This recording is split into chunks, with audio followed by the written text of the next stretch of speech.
Hey y'all, I'm at I-78. We are back again. Today we are going to see Donald Trump at the National Black Journalism Convention.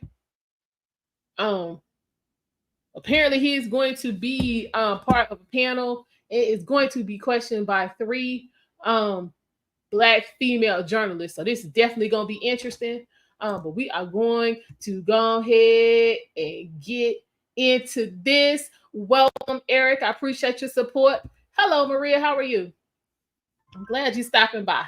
Yeah, I definitely wanted to make this available because that is one of the tropes that's out, is that Trump doesn't associate or offer anything to Black people. And as a Black woman who will be voting in this upcoming election, I'm listening to everybody. So I want to see what both sides are going to be offering the American people as well as the Black community. So this is a perfect opportunity to see what's going on. So welcome everybody. Get comfortable. We're gonna be here for at least the next 2 hours. We're gonna see what's going on with this right here today.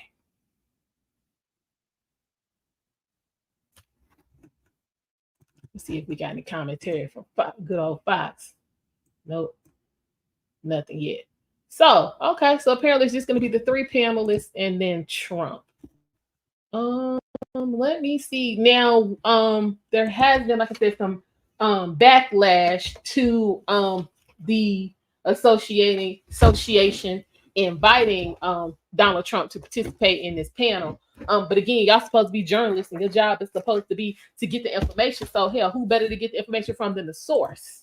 And apparently the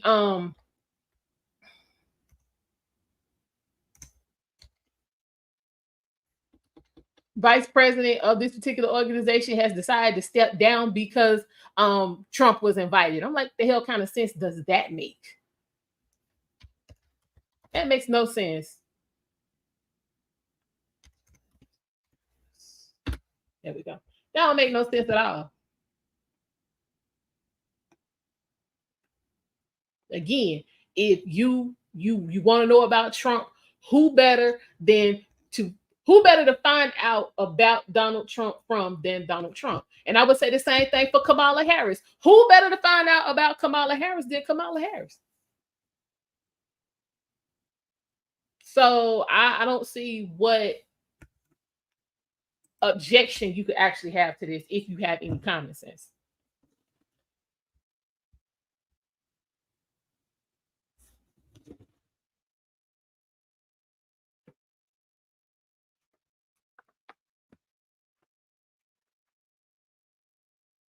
We should be starting in a few minutes. Anybody got any thoughts on this?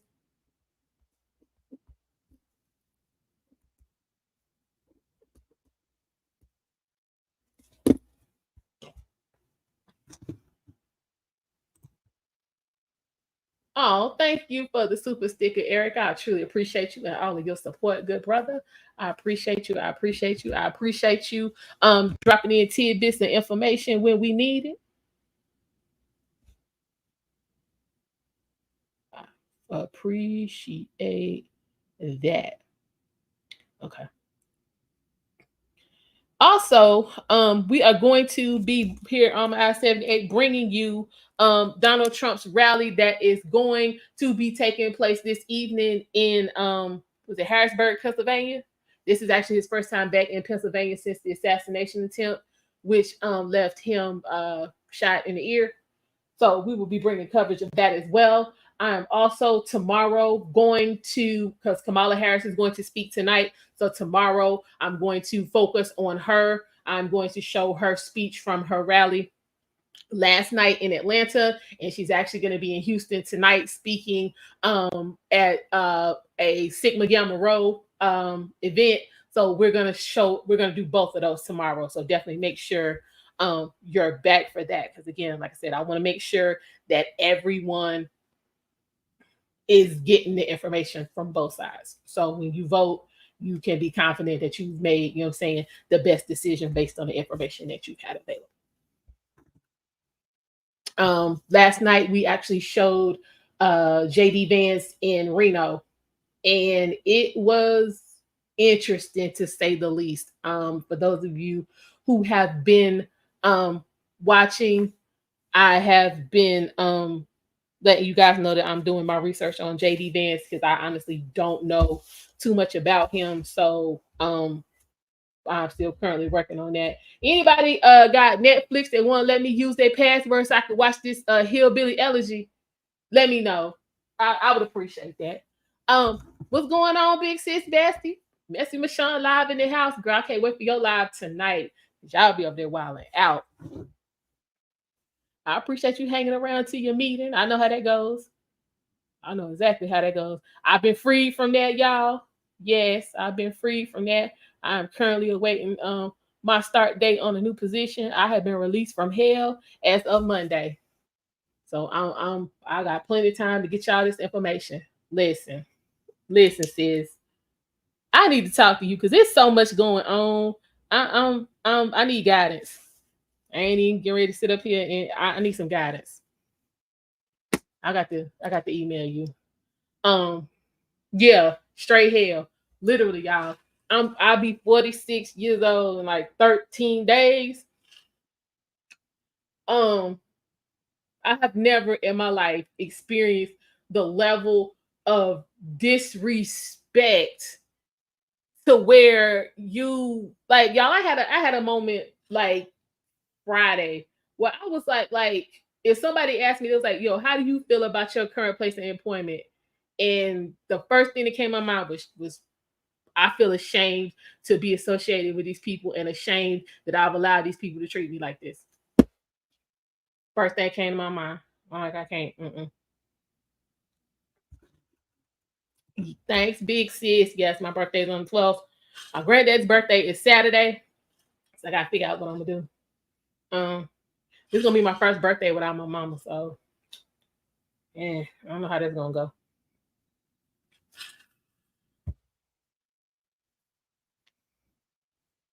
I was thinking about going to,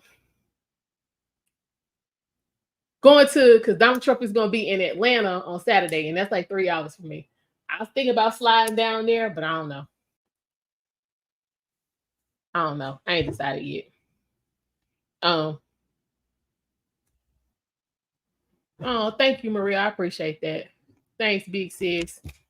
Yeah, like granddaddy still hasn't wrapped his mind around the fact that mama's gone. So, it's hard. But You know, I mean, I hate that she's not here, but at the same time, she's not sick. She's not in any pain. I mean, it's just messed up that, you know what I'm saying, she had to not be here to get to that level. It's just sad. But ain't nothing I can do about it. Okay, were you 49? Okay. Listen, I have decided I'm going hard. I'm going hard for 46. I'm gonna have my little staycation. I'm about to go up into the hotel with the white folks. My birthday on Monday, so nothing that really happened on Monday. So I'm having a little staycation. I don't have to go back to hell. 46, I think I want to go to Italy.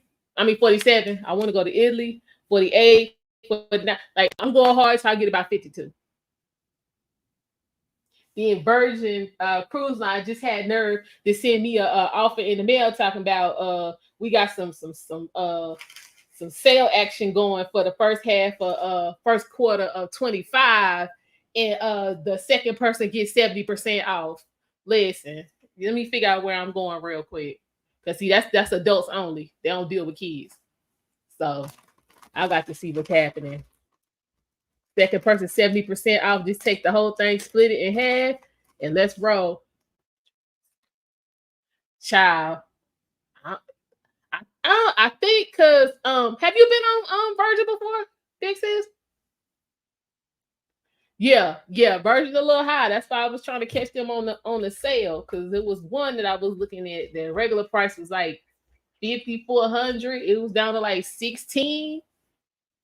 I was like, we can get that 16 down about 9 on some last minute, we could talk.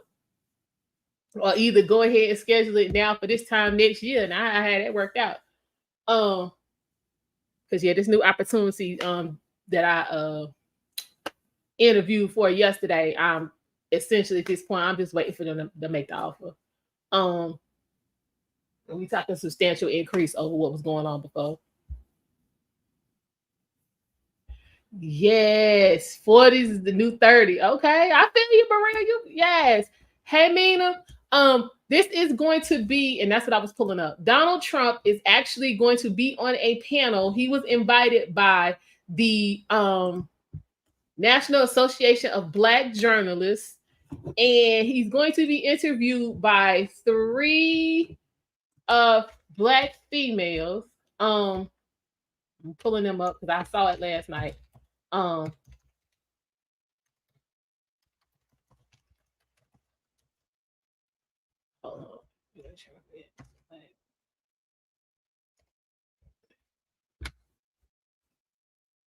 Okay, so it's going to be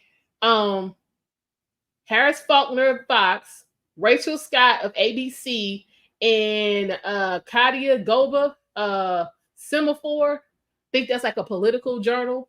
They're going to be the three ladies who are going to essentially interview Trump. Yeah, Mina, right now they have not turned the sound on yet, so you're fine.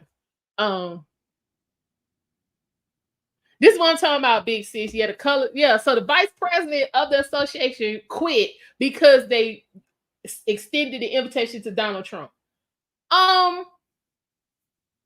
That makes no sense, because who said my minor? Well, they no, because I double majored in college the first time I went. My second major was communications, and I didn't remember any class that said, you know what I'm saying, as far as the journalism aspect of it, it's not relevant and it's not news, and you shouldn't know just because you don't like the subject. No. Oh, you know what? What did you say, Eric? Donald Trump is the only candidate that's even willing to take the opportunity to talk to the NABJ. This should tell Black people on who is invested for your vote by answering the tough questions. Exactly, because now they did say that they extended an invitation to Kamala as well. Kamala is in Houston to talk to the Sigma Gamma Rose. Ain't she AKA? So you, and my thing is, after Trump does this, he's then going to have a whole rally in Pennsylvania. He's in Illinois. So if he can move on his own jet, Why you can't move on the presidential plane? So Kamala, you could have done this. You could have done this. And this could have been, you know what, actually, y'all, this could have been their debate. Since she keeps telling me how she want to talk to him and all this and all that, this could have been like a mini debate. For real, for real. Yeah, she gonna hit all the D9. But this is my thing right here. Everybody in D9 ain't rolling in money. Please don't let them fool you.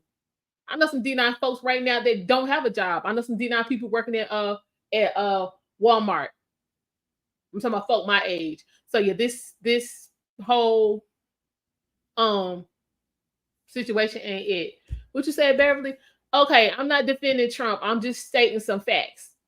If he could come here and do this and then go to a rally this afternoon, Kamala could have done the same thing. They invited her just like they invited him. Yeah, please do, big sis. Do a recap. Please do a recap.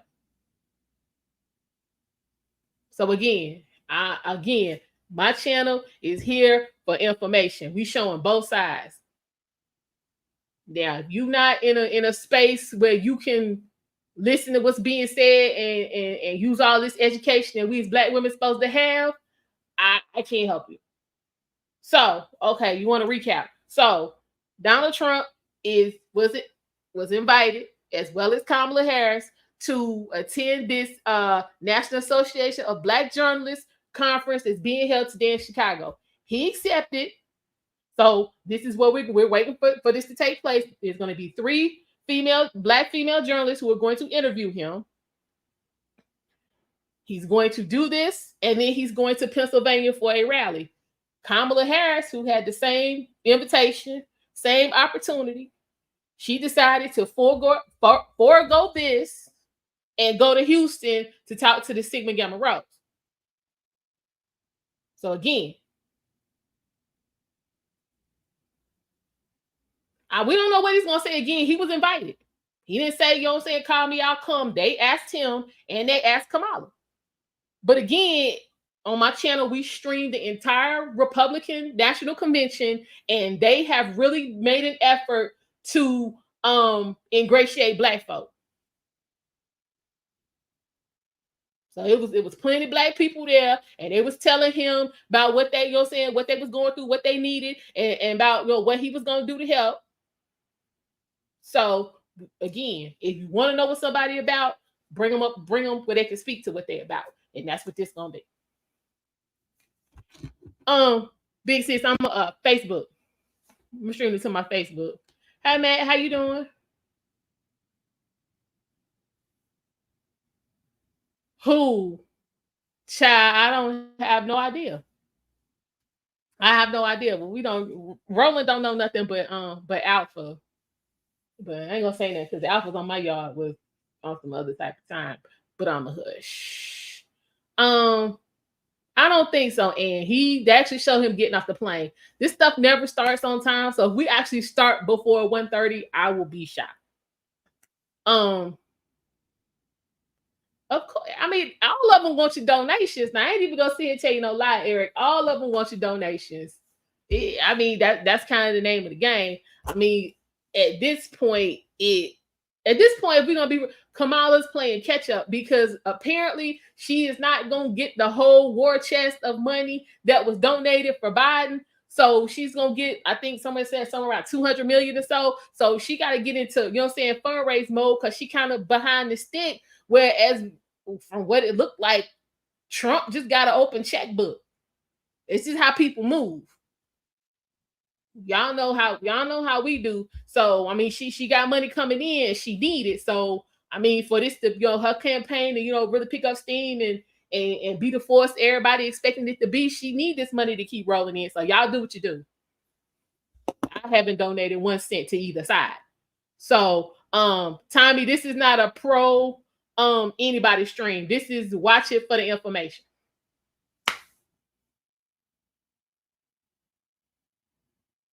You don't think this is giving him a platform? I don't either. I think it's going to be more for the association to showcase themselves than it is for letting Trump get on here and say what he want to say. Because I don't think they're going to let him run off on a tangent. I don't. So yeah, pop back in about 1:30, and hopefully they'll have this going by then. But yeah, I don't think they just gonna let him get on and start rambling and do what he do at the rally. I don't think that's gonna happen. Not at all. But we gonna see. Oh, thanks, sis, for the Cash App. I appreciate you. This one here got a whole afro.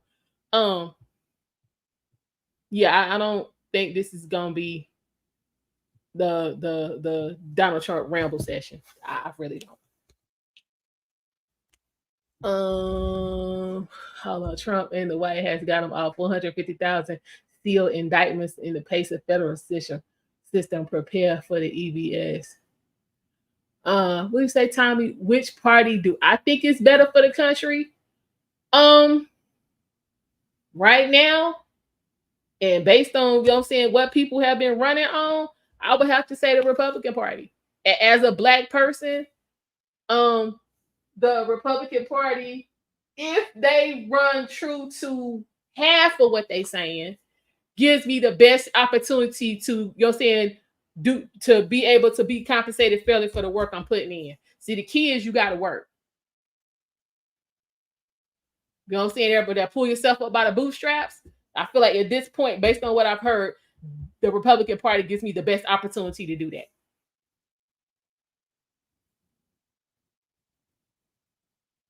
Because my reproductive rights are fine. I know how to not get pregnant. But I'm not a member of the rainbow community. So I don't really care nothing about that. I have no problem with people coming to this country, just come correctly. Because it's just amazing how the majority of the continents, especially the continent of Europe and Asia, seem to be able to come to this country correctly and not have any problems with these other folks. Just never seem to make that happen. Again, I was raised on you get out what you put in. So if you don't want to do any work, you're not gonna get any, anything out of it. So I mean, it is what it is. Now again, Kamala come on here and say something I can rock with. Then she say something I can rock with. If she don't, she don't. Okay, Rob. As best I can, but I'm not gonna make that my focus, because when you looking for checkmate and gotcha moments, you tend to miss things. But I will do the best I can. I do have some moderators in here who are, great with that. So I'm sure they'll be dropping in fact checking as they participate in the stream. What do you say, Eric? Republican Party this time around, I'm an independent, but the Democratic Party ain't promoting shit that's beneficial for the average Joe. Okay. What you say, OG do? Welcome. I don't think I've seen you before. Trump assassination failure, Jack Smith arrested, Fanny muzzled, crowd strike, snafu. What? Yeah. I mean,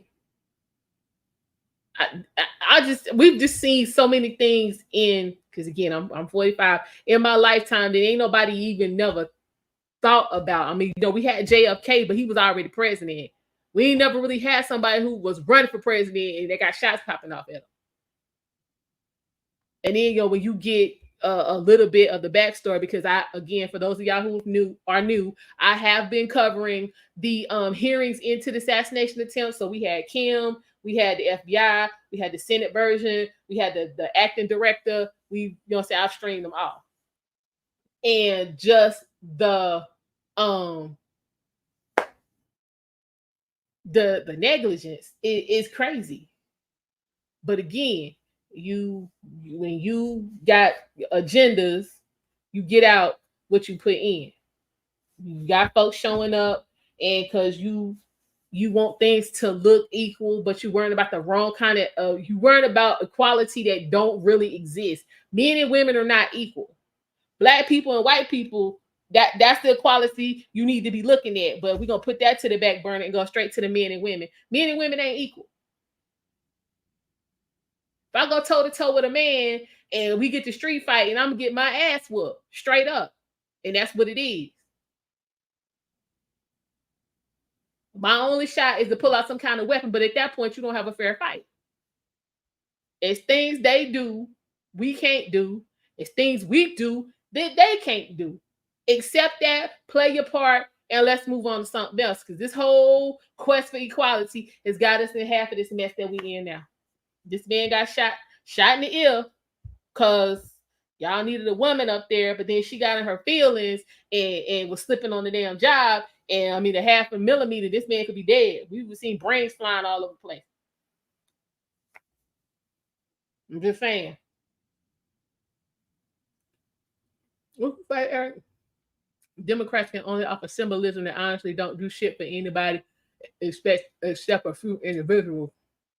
It's bullshit to me. This is the thing, though. We've had a big push in DEI. We've had a big push for the rainbow community. My question is this. As a woman, I have never been turned down for a job on the basis that I'm a woman. There's jobs out there that's available to me that I don't want. Like, for instance, law enforcement. I choose to not participate in that because, one, I don't want to wear a uniform every day. Two, I don't want to be, you know what I'm saying, riding around and chasing down criminals and getting in damn gunfights in the middle of my menstrual cycle. I'm not trying to be bothered with that shit. I do good to go to the job I got now. I don't. Because what happened is you're going to piss me off and we're going to have this whole, you're going to get shot. And what the hell going to happen? So I choose not to participate in that. I choose not to be a firefighter for the same reason. I don't want to be bogged down with 35 pounds of gear, running into no burning building, having to be bothered with folks that, you know what I'm saying, can't follow instructions. Hell no, I'm good. I don't want to do that. That's just me. Ain't nothing wrong with that. Men, they thrive in them situations. Women, for the most part, don't. So y'all have at it. I appreciate y'all. You know what? You know what, Big Sis Bestie? You can, you know what I'm saying, you can bypass going to law school and be an apprentice to a lawyer and take the bar. We need to get on it. We need to show enough get on it. I got a cousin that's a lawyer in Virginia, and that is one of the states, you know what I'm saying, that has the apprentice program. So I need to holler at her. All right, it's 125. We might be getting ready to get there. But I mean, yeah, I don't. I'm not for the foolishness. And then because that's the thing. You know what? I'm gonna save that for the Kamala speech review. I'm gonna save that. I'm gonna go ahead and save that. Supposed to be doing stuff don't make no sense to me.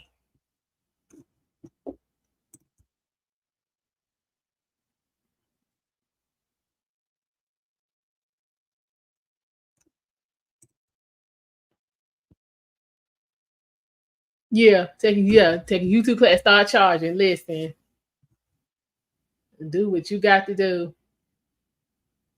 Do what you got to do. Ain't nothing wrong with that.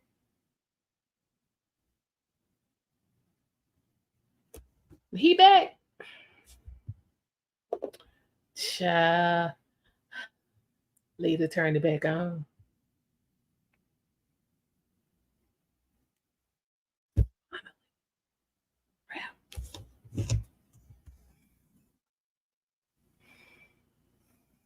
It's the Democratic National Convention is supposed to be in Chicago as well. So this is a good tune up for them. We're gonna be honest about it.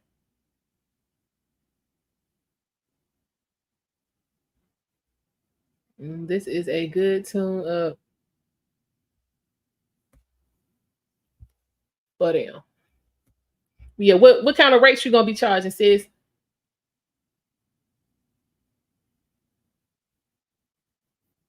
Yeah, I'm playing. I ain't got no choice. I got to get it. I ain't got to get it.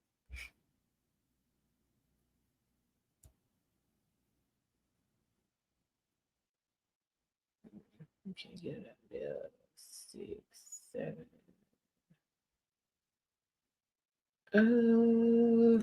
You said you're gonna start small, so you charge them Lori Lightfoot prices, okay? Right, and you know what? Speaking of that, Lori Lightfoot, this whole Tiffany Higgins, because she getting what, 400 an hour the investigator. That whole Tiffany Higgins situation is a prime example of what I just got through talking about. Prime example. You know what, sis? I think Lori know a lot. Well, she used to be a federal prosecutor. I think she know a lot, and I think she done got with the feds, and they comparing notes, and they done told her to be cool, cause they finna show up. I think that's what's going on with that. Derek Gaines in the house. That's what I think happening with that.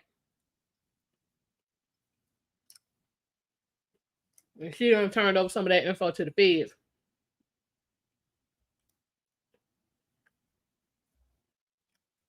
That's what I think going on.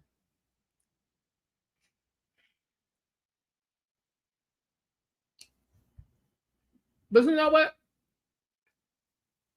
They did this to themselves because they could have gotten rid of Tiffany a long time ago.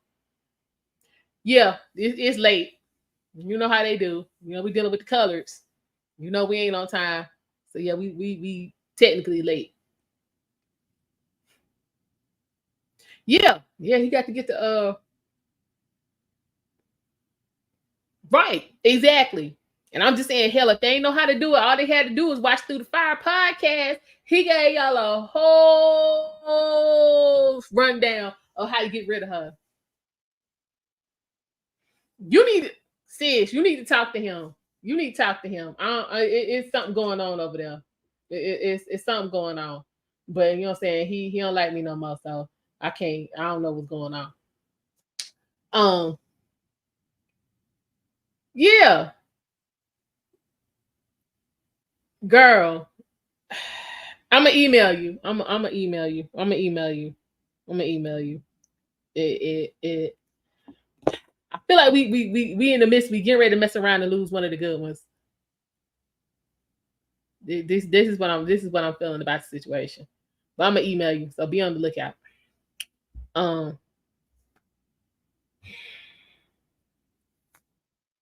Oh, shall I wait? What's in here? Yeah, y'all come on. This. Y'all know how we do.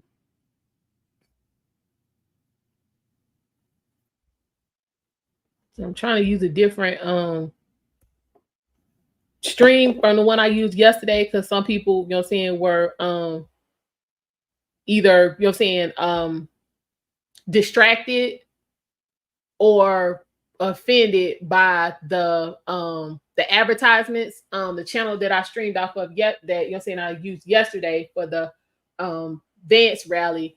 They're, like the rest of the YouTube channels, they rely on donations and that type of support, so they actually have sponsors, so their commercials run on one side of the screen while the actual event is going on the other side of the screen. And for some people it was distracting and other people were offended.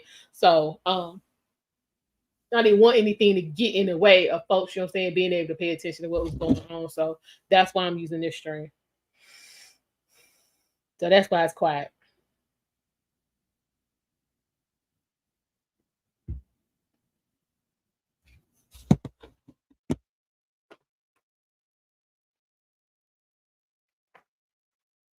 But y'all do need to shake a tail feather, as Tina Turner would say.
You say, yep. Go ahead, hit the like button. Child, he ain't gonna come out the night like us. Child, them folks will lose their mind. Straight up lose their mind.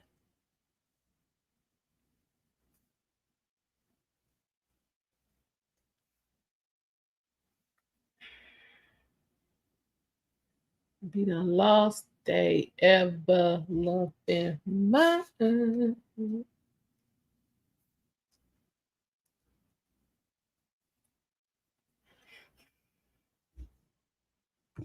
I know. I know, I know, I know.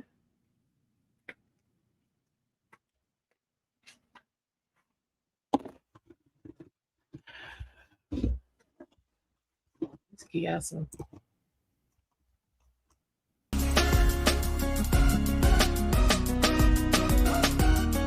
Ain't nobody doing no crip walk.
Child, we still waiting on that mini man. He start with that and work his way.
Wow, not very white.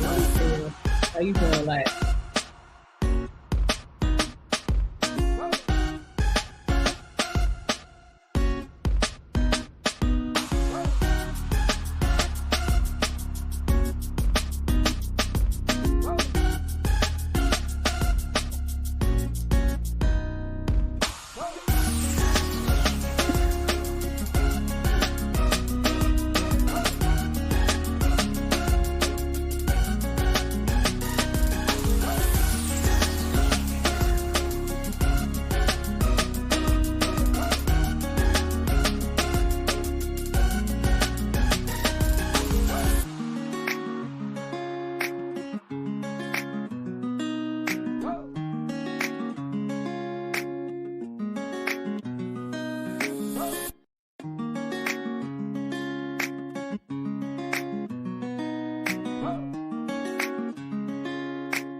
know, right?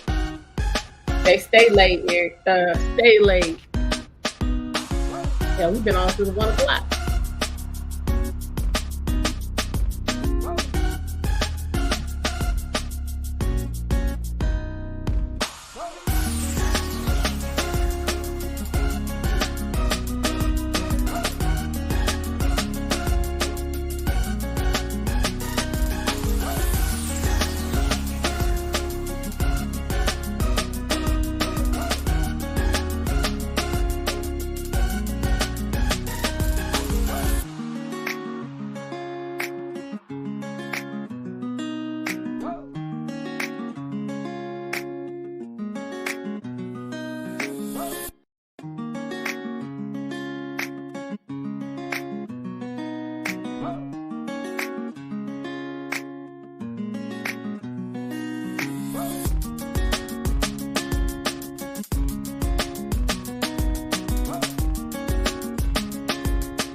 Girl, because it's too much. It's too much. You know how these people do. We are still waiting. I could have gone and grabbed me some lunch.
like, yeah, they doing too much.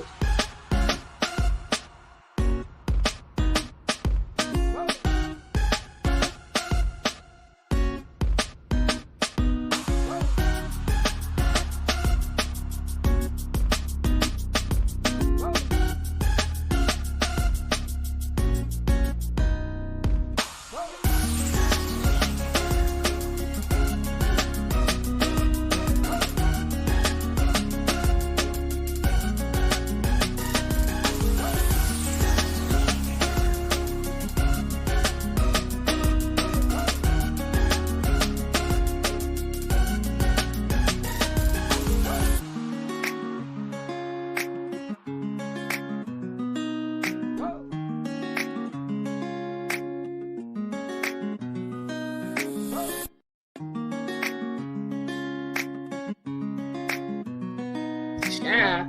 Okay, maybe they meant 1 o'clock Central Time. I don't know. This real late.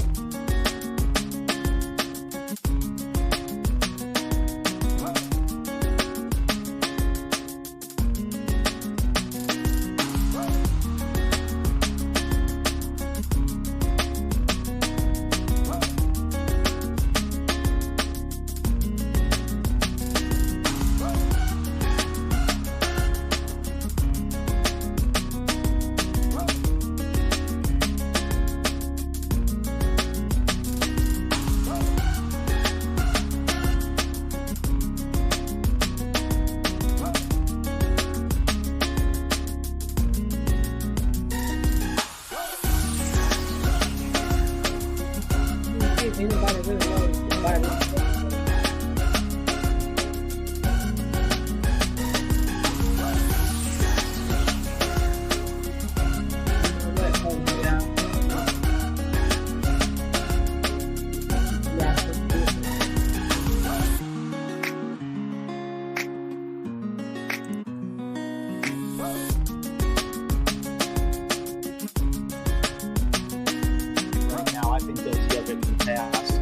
This 2024 is gigantic. I've never seen a Republican platform that says, number 11, rebuild our cities, including Washington, D.C., making them safe, clean, and beautiful again. This President Donald Trump, is committed to the restoration of America and its greatness. And what great timing for 2026, for 250 years of our birth. We will have the World Cup actually happening in Atlanta, Georgia. Wow. What a grand stage that will be. I'm sure far better than what the debacle of the Olympics has been. And I feel bad for the athletes. Yeah. Paris, France had the opportunity to really showcase their cultural the Olympics really ain't been a debacle. Ain't nobody really talking about. Ain't nobody over there talking about that opening ceremony in child over Western here. civilization. About 36 the beauty that they've celebrated in Christianity with their kings. I mean, Louis XIV, his Bible is actually in the St. Louis Basilica in New Orleans, that beautiful backdrop, that cathedral, but just disgraced by the opening ceremonies. And that's so sad for the athletes. So something like the World Cup, we can showcase America in its greatness in one of its greatest cities, Atlanta, Georgia.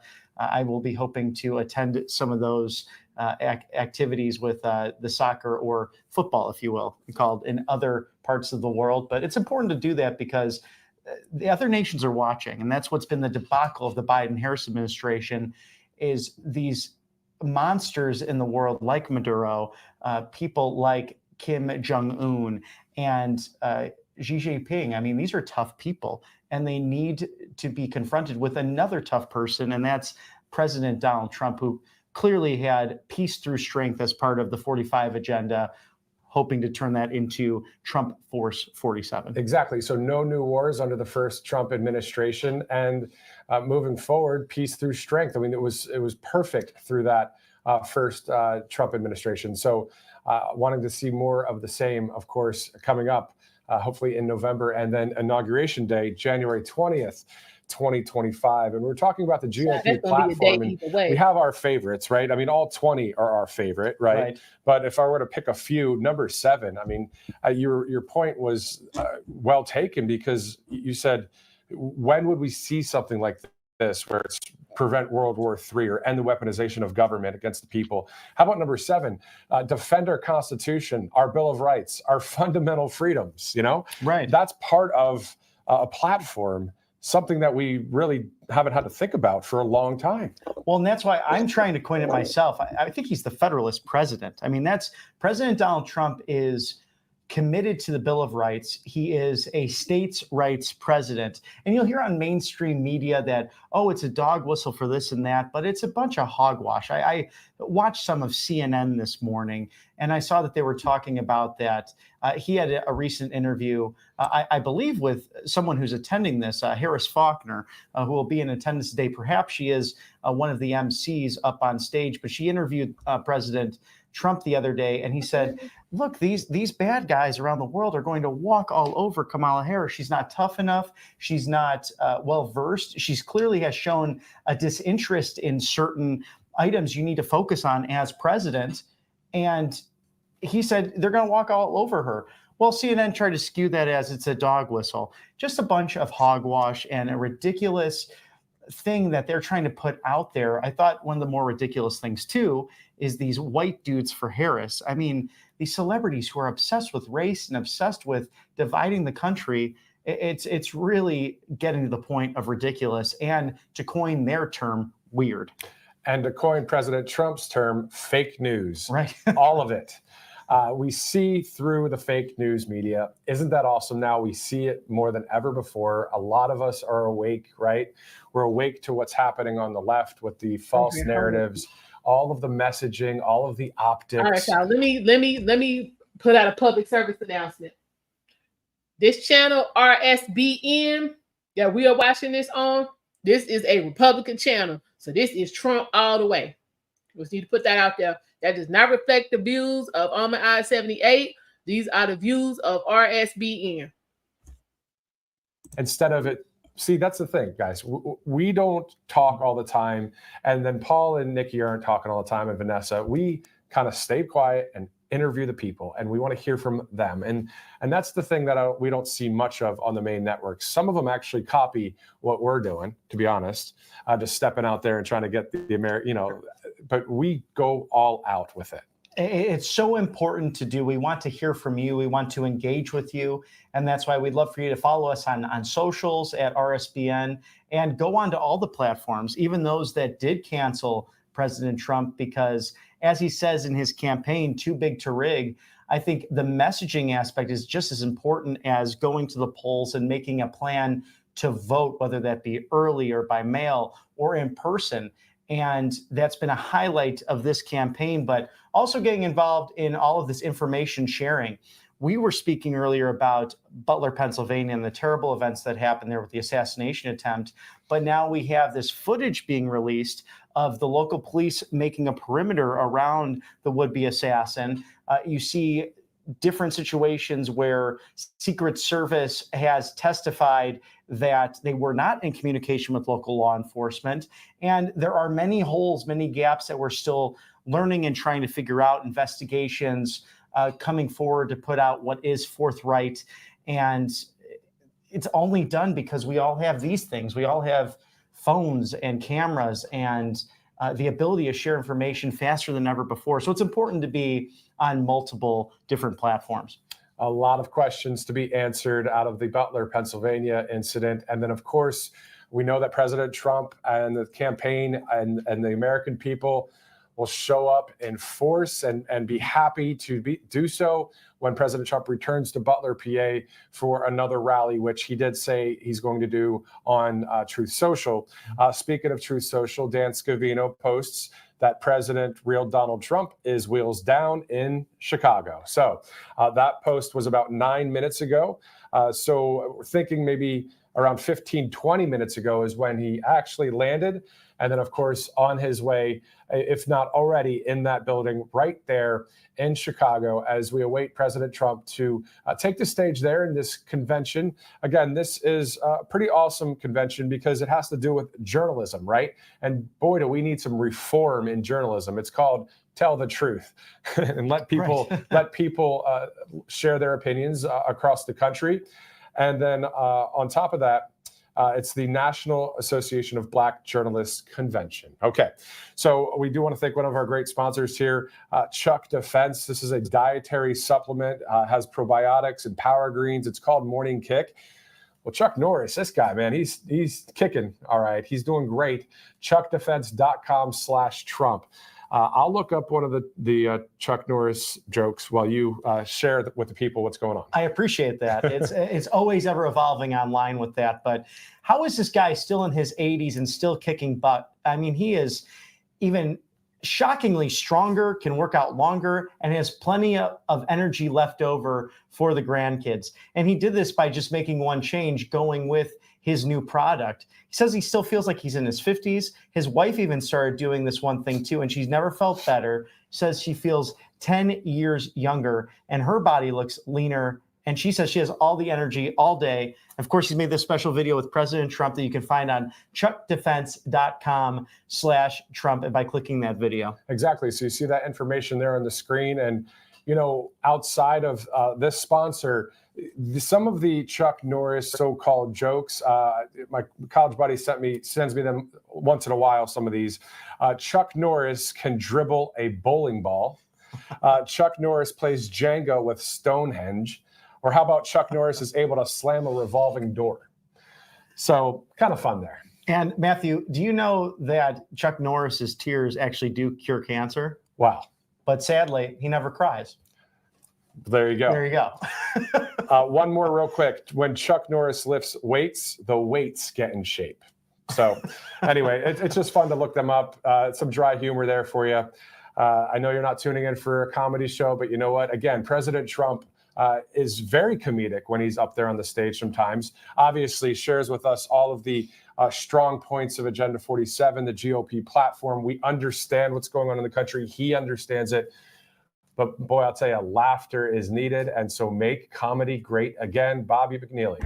I love that so much. We have to make America laugh again. Yeah. It is a wonderful thing. It adds years to your life. And I do enjoy that about the different Trump speeches, whether it be a rally, whether it be down at Turning Point USA, the Believer Summit. There's always an encouragement, and he seems to keep it lighthearted. Had a lot of fun with Bryson DeChambeau down in West Palm Beach as they were golfing together, raising money for the Wounded Warrior Project. President Trump knows how to have fun in the middle of, you know, sometimes a dark path, sometimes a scary horizon, but be not afraid. Dr. Ben Carson, going back to that theme, whether it be at the conference in Florida or whether it be at the RNC in Milwaukee, Wisconsin. And he had mentioned that it says that exactly 365 times in the Bible. Be not afraid, fear not. Once a day, a great reminder as to how to conduct ourselves as believers and people engaged in the political process. 1,000,000% on that one. We're going to dive into the national U.S. politics polls here with Polly Market and Interactive and Rasmussen. But before we jump into the swing state polls, to your point, Psalm 23, the Lord is my shepherd, I shall not want. He makes me lie down in green pastures. He leadeth me beside still waters. He restores my soul. He leads me in the path of righteousness for his name's sake. Yeah, though I walk through the valley of the shadow of death, I will fear no evil, for you are with me. Thy rod and thy staff, they comfort me. Thou preparest a table before me in the presence of mine enemies. Thou anointest my head with oil, my cup runs over. And surely goodness and mercy shall follow me all the days of my life, and I will dwell in the house of the Lord forever. Amen. Psalm 23. Beautiful. And President Trump posting some Bible scriptures today on Truth Social as well. As, of course, a Judeo-Christian country that we are, born out of that, right? With the Constitution and the Bible here in this United States. So let's tackle some of these polls here. Mm-hmm. We know both Illinois and Pennsylvania, there's 19 electoral votes up for grabs in each state. Pennsylvania is, of course, one of the 7 all-important swing states. Let's talk about, we've got Georgia, Wisconsin, Michigan, Nevada, Arizona, and North Carolina. Which state would you like to tackle here? Right. Well, we could go right off the top with Georgia. I mean, clearly it's going to be one that both campaigns will visit heavily. We have Kamala Harris really kicking it off in Atlanta yesterday. President Trump and Senator Vance will be there on Saturday for a rally.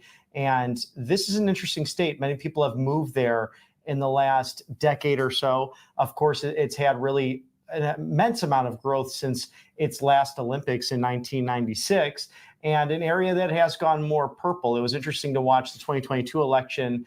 Senator Warnock was reelected, so they have 2 Democrat senators in Georgia, but all of the state constitutional offices are held by Republicans, large majorities in the House and the Senate as well for Georgia. As you see, they have an area that is the perimeter, that's 285. The perimeter surrounds downtown and metropolitan Atlanta. That has historically been more of the blue area, whereas the surrounding areas, suburbs, and all of the rural areas in Georgia have been more red. And that has changed a little bit, become more purple over the last few years. But this will be a main contender. With what I know on the ground right now, it looks like President Trump is doing very well in Georgia, but one that is going to be heavily targeted as we move forward with this campaign. Definitely. Just to recap real quick before we continue with some of the states, if you're just joining us, you're looking at a live picture from Chicago. Obviously, you see there on your screen. As soon as President Trump takes the stage there as part of that roundtable, we'll go there live. And then, of course, Paul Ingrassia and Nikki Stanzione are live in Harrisburg, PA. We'll have a different live stream for that Harrisburg, PA rally. So once President Trump is done speaking on this one that you guys are watching on, this stream will close down. The new one will start up on Rumble, YouTube, wherever you're watching. Then just go ahead and click on that. Bobby and I will be in the studio for the Pennsylvania rally as well, and we'll be throwing it out there as soon as that does start up. So again, President Trump about to take the stage there in Chicago as we are about 8 minutes after 2 o'clock there on the East Coast. So we just talked about Georgia, obviously Wisconsin with Milwaukee, Michigan, Detroit, Nevada, Vegas, Reno, Arizona, Phoenix, and all these other areas, North Carolina. When we look at all these states, it reminds me of 2016 because 2016, President Trump won all of those states. Right, he did. And I think he could definitely replicate that in 2024. Of course, we see Senator Vance was in Nevada yesterday, and that pledge of no taxes on service workers, I think, will hugely affect Nevada. And I was even goofing around with this map here, the 270towin.com, which is actually a very good site because it takes the major polling and really breaks it down. And you can see past results of other elections. But I played around with if everyone, according to these polling numbers, goes that direction with certain states, it leaves Nevada, Arizona, Wisconsin, Michigan, and Pennsylvania as toss-ups. So you might think 6 electoral votes, oh gosh, that's not much. It could be a make or break state for either campaign. And what's very interesting with Nevada specifically is their tourism, their service industries. They're arguably the entertainment capital of the country, heavily affected by the Biden-Harris policies in a negative way with inflation and with people not necessarily wanting to spend their tourism dollars there. Will change drastically under a Trump administration. Exactly. No tax on tips. Of course, Vegas is a hot spot for the tips, right? So is Nashville, Tennessee, New York City, Atlanta. Name a big city. Tips are, all the restaurants and the fine dining or just the fun, country bars maybe in Nashville. You just think of all these places, San Diego, Seattle, wherever. A lot of people out there in the service industry. I've worked in the service industry myself. I mean, I get it. When you end your break or end your shift, man, you want to see some of that dough come your way. You know what I mean? You really do. You don't want that taken away. And then that's why it's also important to tip. I've been there myself. I learned so much from the restaurant industry, and it's helped me in every aspect of my career. But a lot of times too, the servers are pooling their tips with the serving assistants or busboys, back of house as well. So everything that you're tipping is actually being split up pending the structure of the company, the structure of the restaurant. So that's why it's so important to hit that, at least that 20% mark. Be generous to your servers and your waiters because they're living off of that. Yeah. And a lot of times, especially in the fine dining arena, they're not making that much hourly, sometimes only $4 because they have a higher tip percentage. But just please be generous with their services because they're running around, standing on their feet for hours. Make sure you have a nice time with you and your family. Exactly. And some of them making less than that, maybe $2, $2.35, that kind of thing. So, so tips obviously a big thing. So no tax on tips if you vote President Trump 2024. All right, so obviously we have a RSBN doubleheader. We're in the first part of that, so kind of like the first half of the football game right now as we're waiting to toss it out there to Chicago, Illinois for President Trump attending the National Association of Black Journalists Convention. Then from there, as you heard from Nikki Stanzione earlier, he'll board Trump Force One, fly maybe, I don't know, 400, 500 miles to Pennsylvania. I have to look at the exact mileage, but down to Harrisburg, PA for Rally Day in the Keystone State. So a lot of good things to look forward to today. Very excited. Two different forums as well. It looks like the president will just be receiving questions from different journalists and those involved with this organization. And again, the National Association of Black Journalists. It was interesting to read about this group because this year's convention is focused on attracting industry leaders, influencers in journalism and media, but also business, government, community organizations, services, arts, entertainment, academia, and more. So they are trying to draw the brightest journalists, the educators of journalism, and marketing professionals. And we're going to throw to Chicago, where it looks like President is about to come out. For political reporter Kadia Goba.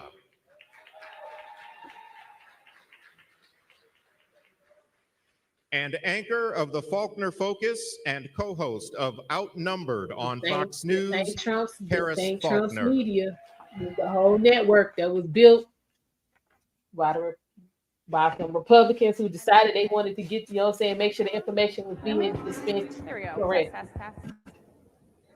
As far as Dave's concerned. And welcome to a conversation with former President Donald Trump. This discussion continues a decades-long tradition during election years of inviting journalists to discuss the policies and their impact with the candidates who are running for president and the impact of those policies, especially in Black communities. Former Presidents George W. Bush, Barack Obama, either as presidents or as presidential candidates in past years. NABJ is currently in conversation with Vice President Kamala Harris's team to schedule a Q&A either in person or virtually in September. As journalists, we use opportunities like these both to inform our reporting, but also to help voters understand the choices that they face in a consequential and historic election year. NABJ has partnered with PolitiFact to fact check this conversation in real time. You can access that feed on social media using the hashtag NABJFactCheck. Again, the hashtag is NABJFactCheck. Found one, got a better angle. For former President Donald Trump.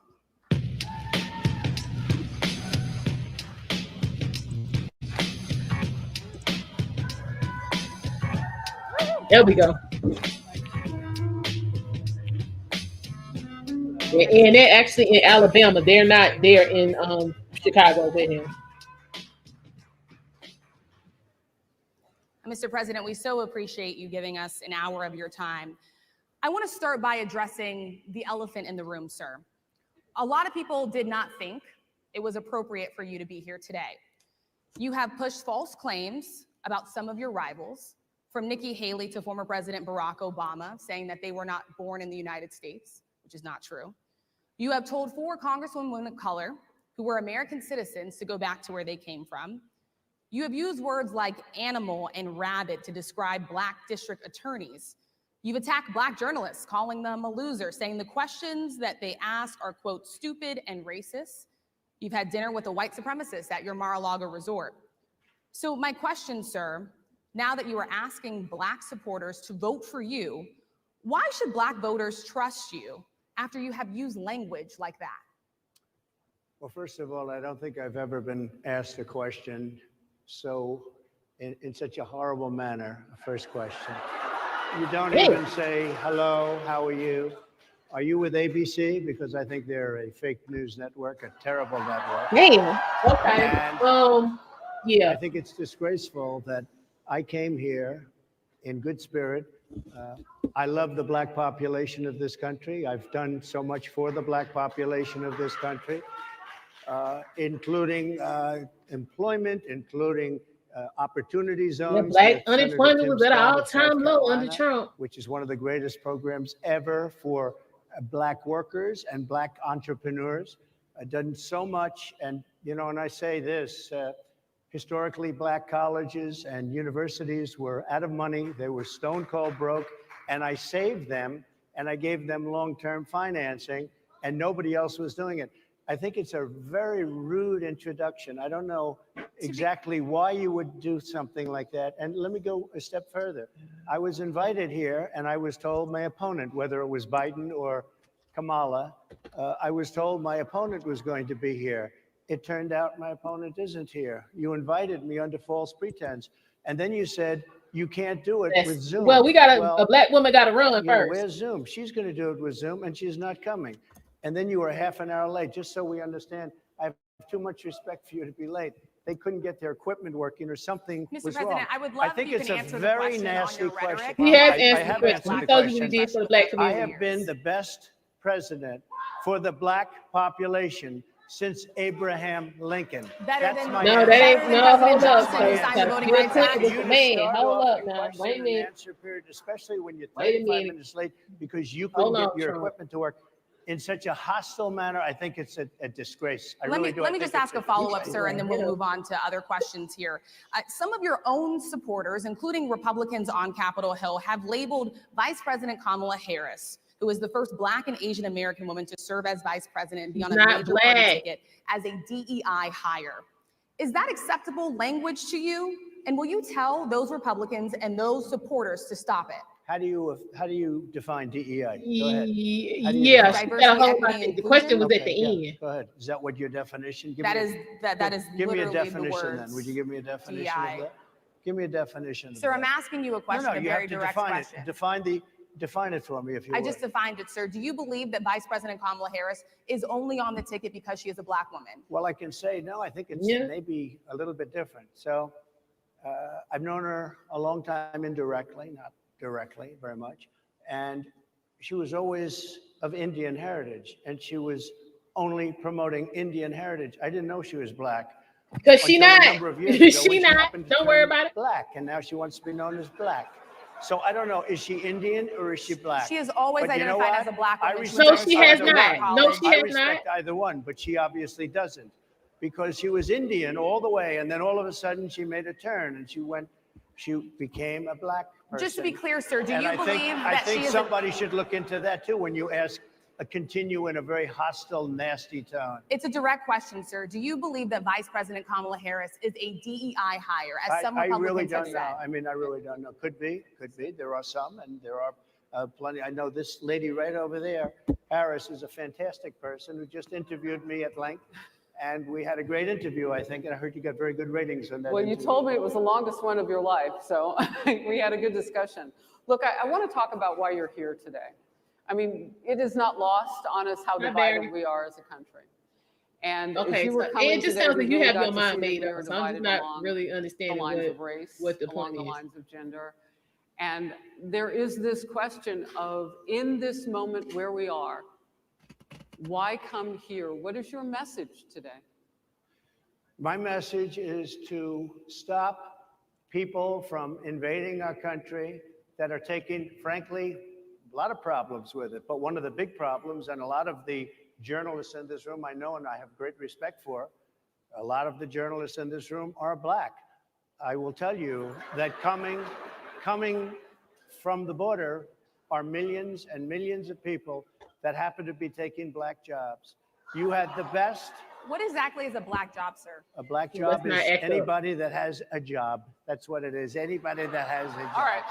And Mr. President, they're can I- taking the employment away from Black people. They're coming in, they're invading. It's an invasion of millions of people, probably 15, 16, 17 million people.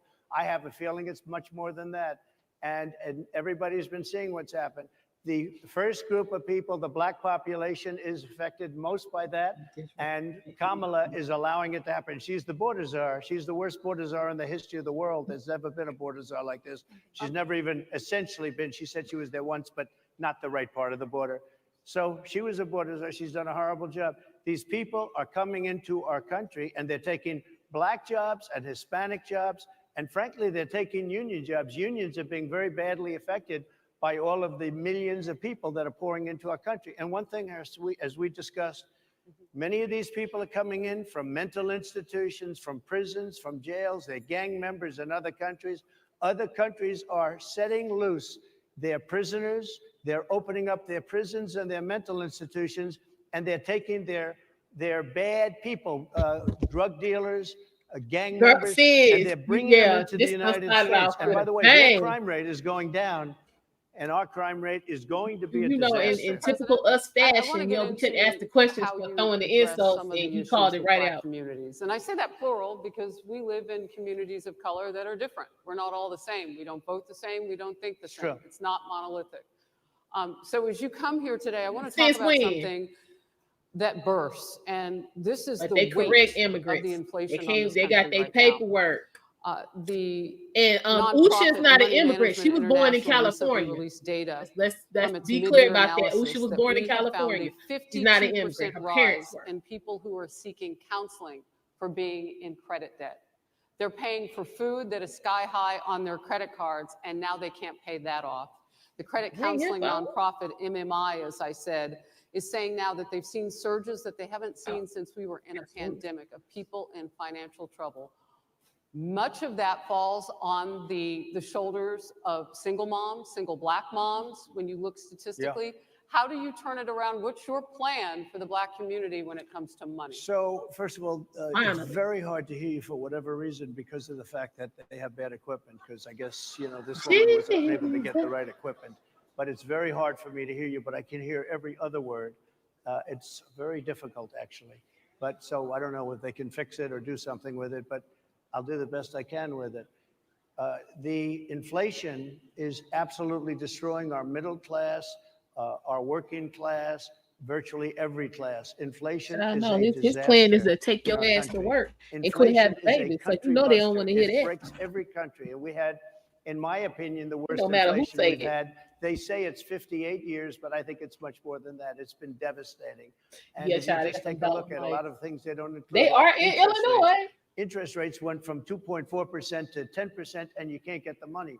People can't buy houses. They no longer have the American dream. Young people, young Black people, they don't have the American dream anymore. They can't buy a house. They can't borrow the money because of the cost of the money. They can't buy because of the cost of housing, because of the cost to build it, because of inflation. Inflation is a disaster, and it's destroying our country, and it's destroying the Black community probably as much or more than any other. What's your plan? You know what we have to do? We have to bring down the cost of energy, and that's going to bring down the cost of inflation. This was all started with a bad energy policy by Joe Biden. By the way, just if I might, I was running against a man named Biden. You probably saw that.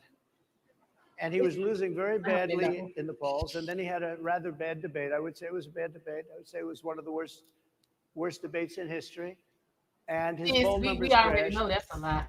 And instead of saying, let's keep going and maybe something happens the other way, they said, oh, we're going to replace him. Let's just replace him. That's like you're in a fight. A prize fighter's in a fight. He's not doing what you say, let's bring in another fighter. So our whole campaign was steered toward him. And now we have to steer it to him. But ultimately, it's the same because they have bad policy. They have policies of open borders, unbelievable open borders, horrible energy policies. They want to get rid of, as you say, gasoline in cars. They want to get rid of oil. They want to get rid of efficient heating. Mr. President. Environmentally, what they're doing is killing our country. They're absolutely destroying our country. But the inflation is the thing that's hurting the Black worker, the Black population, and every other population within our country. Inflation is the worst it's been, I think, in over 100 years. He's saying bring down the cost of energy, which will bring down inflation. Now, we all know that your energy bill, one of the highest determining factors in how much you're going to pay is your zip code. Absolutely destroying this country and the people in our country. Yes, Mr. President, can I ask Big Sis, he always been in the optics. Impacting Back when he was just, you know what I'm saying, on TV. I'm sorry? He always into them. It's very clear. I hear you. Okay. So Sonia Massey, someone from Illinois, an unarmed Black woman, was shot the other day in her home by a deputy sheriff. The deputy has since been charged with murder. You've said police would get immunity from prosecution if you win. Why should someone like that officer have immunity, in your opinion? Our energy company just got. I don't know the exact case, but I saw something. They asked for 40% rate. It didn't look good to me. Increase in the city gave. Are you talking with the water? 7%. Right? Yeah, well, police unions are not backing this person either. Okay. But again, why would they're going to be charging the officer? I guess they're charging the officer. Absolutely. So why should he receive immunity? Well, he might not. I mean, it depends. It depends on what happens. I'm talking about people that are much different cases than that. We need people to protect ourselves. And by the way, in Chicago, so deep on the police ain't working out for y'all. My thing is, if you know your mind ain't right, don't call them. They had 117 shootings. Y'all claim y'all hate police, but every time I turn around, nobody wants that. Nobody wants that. We need to have our police officers have the respect and dignity back.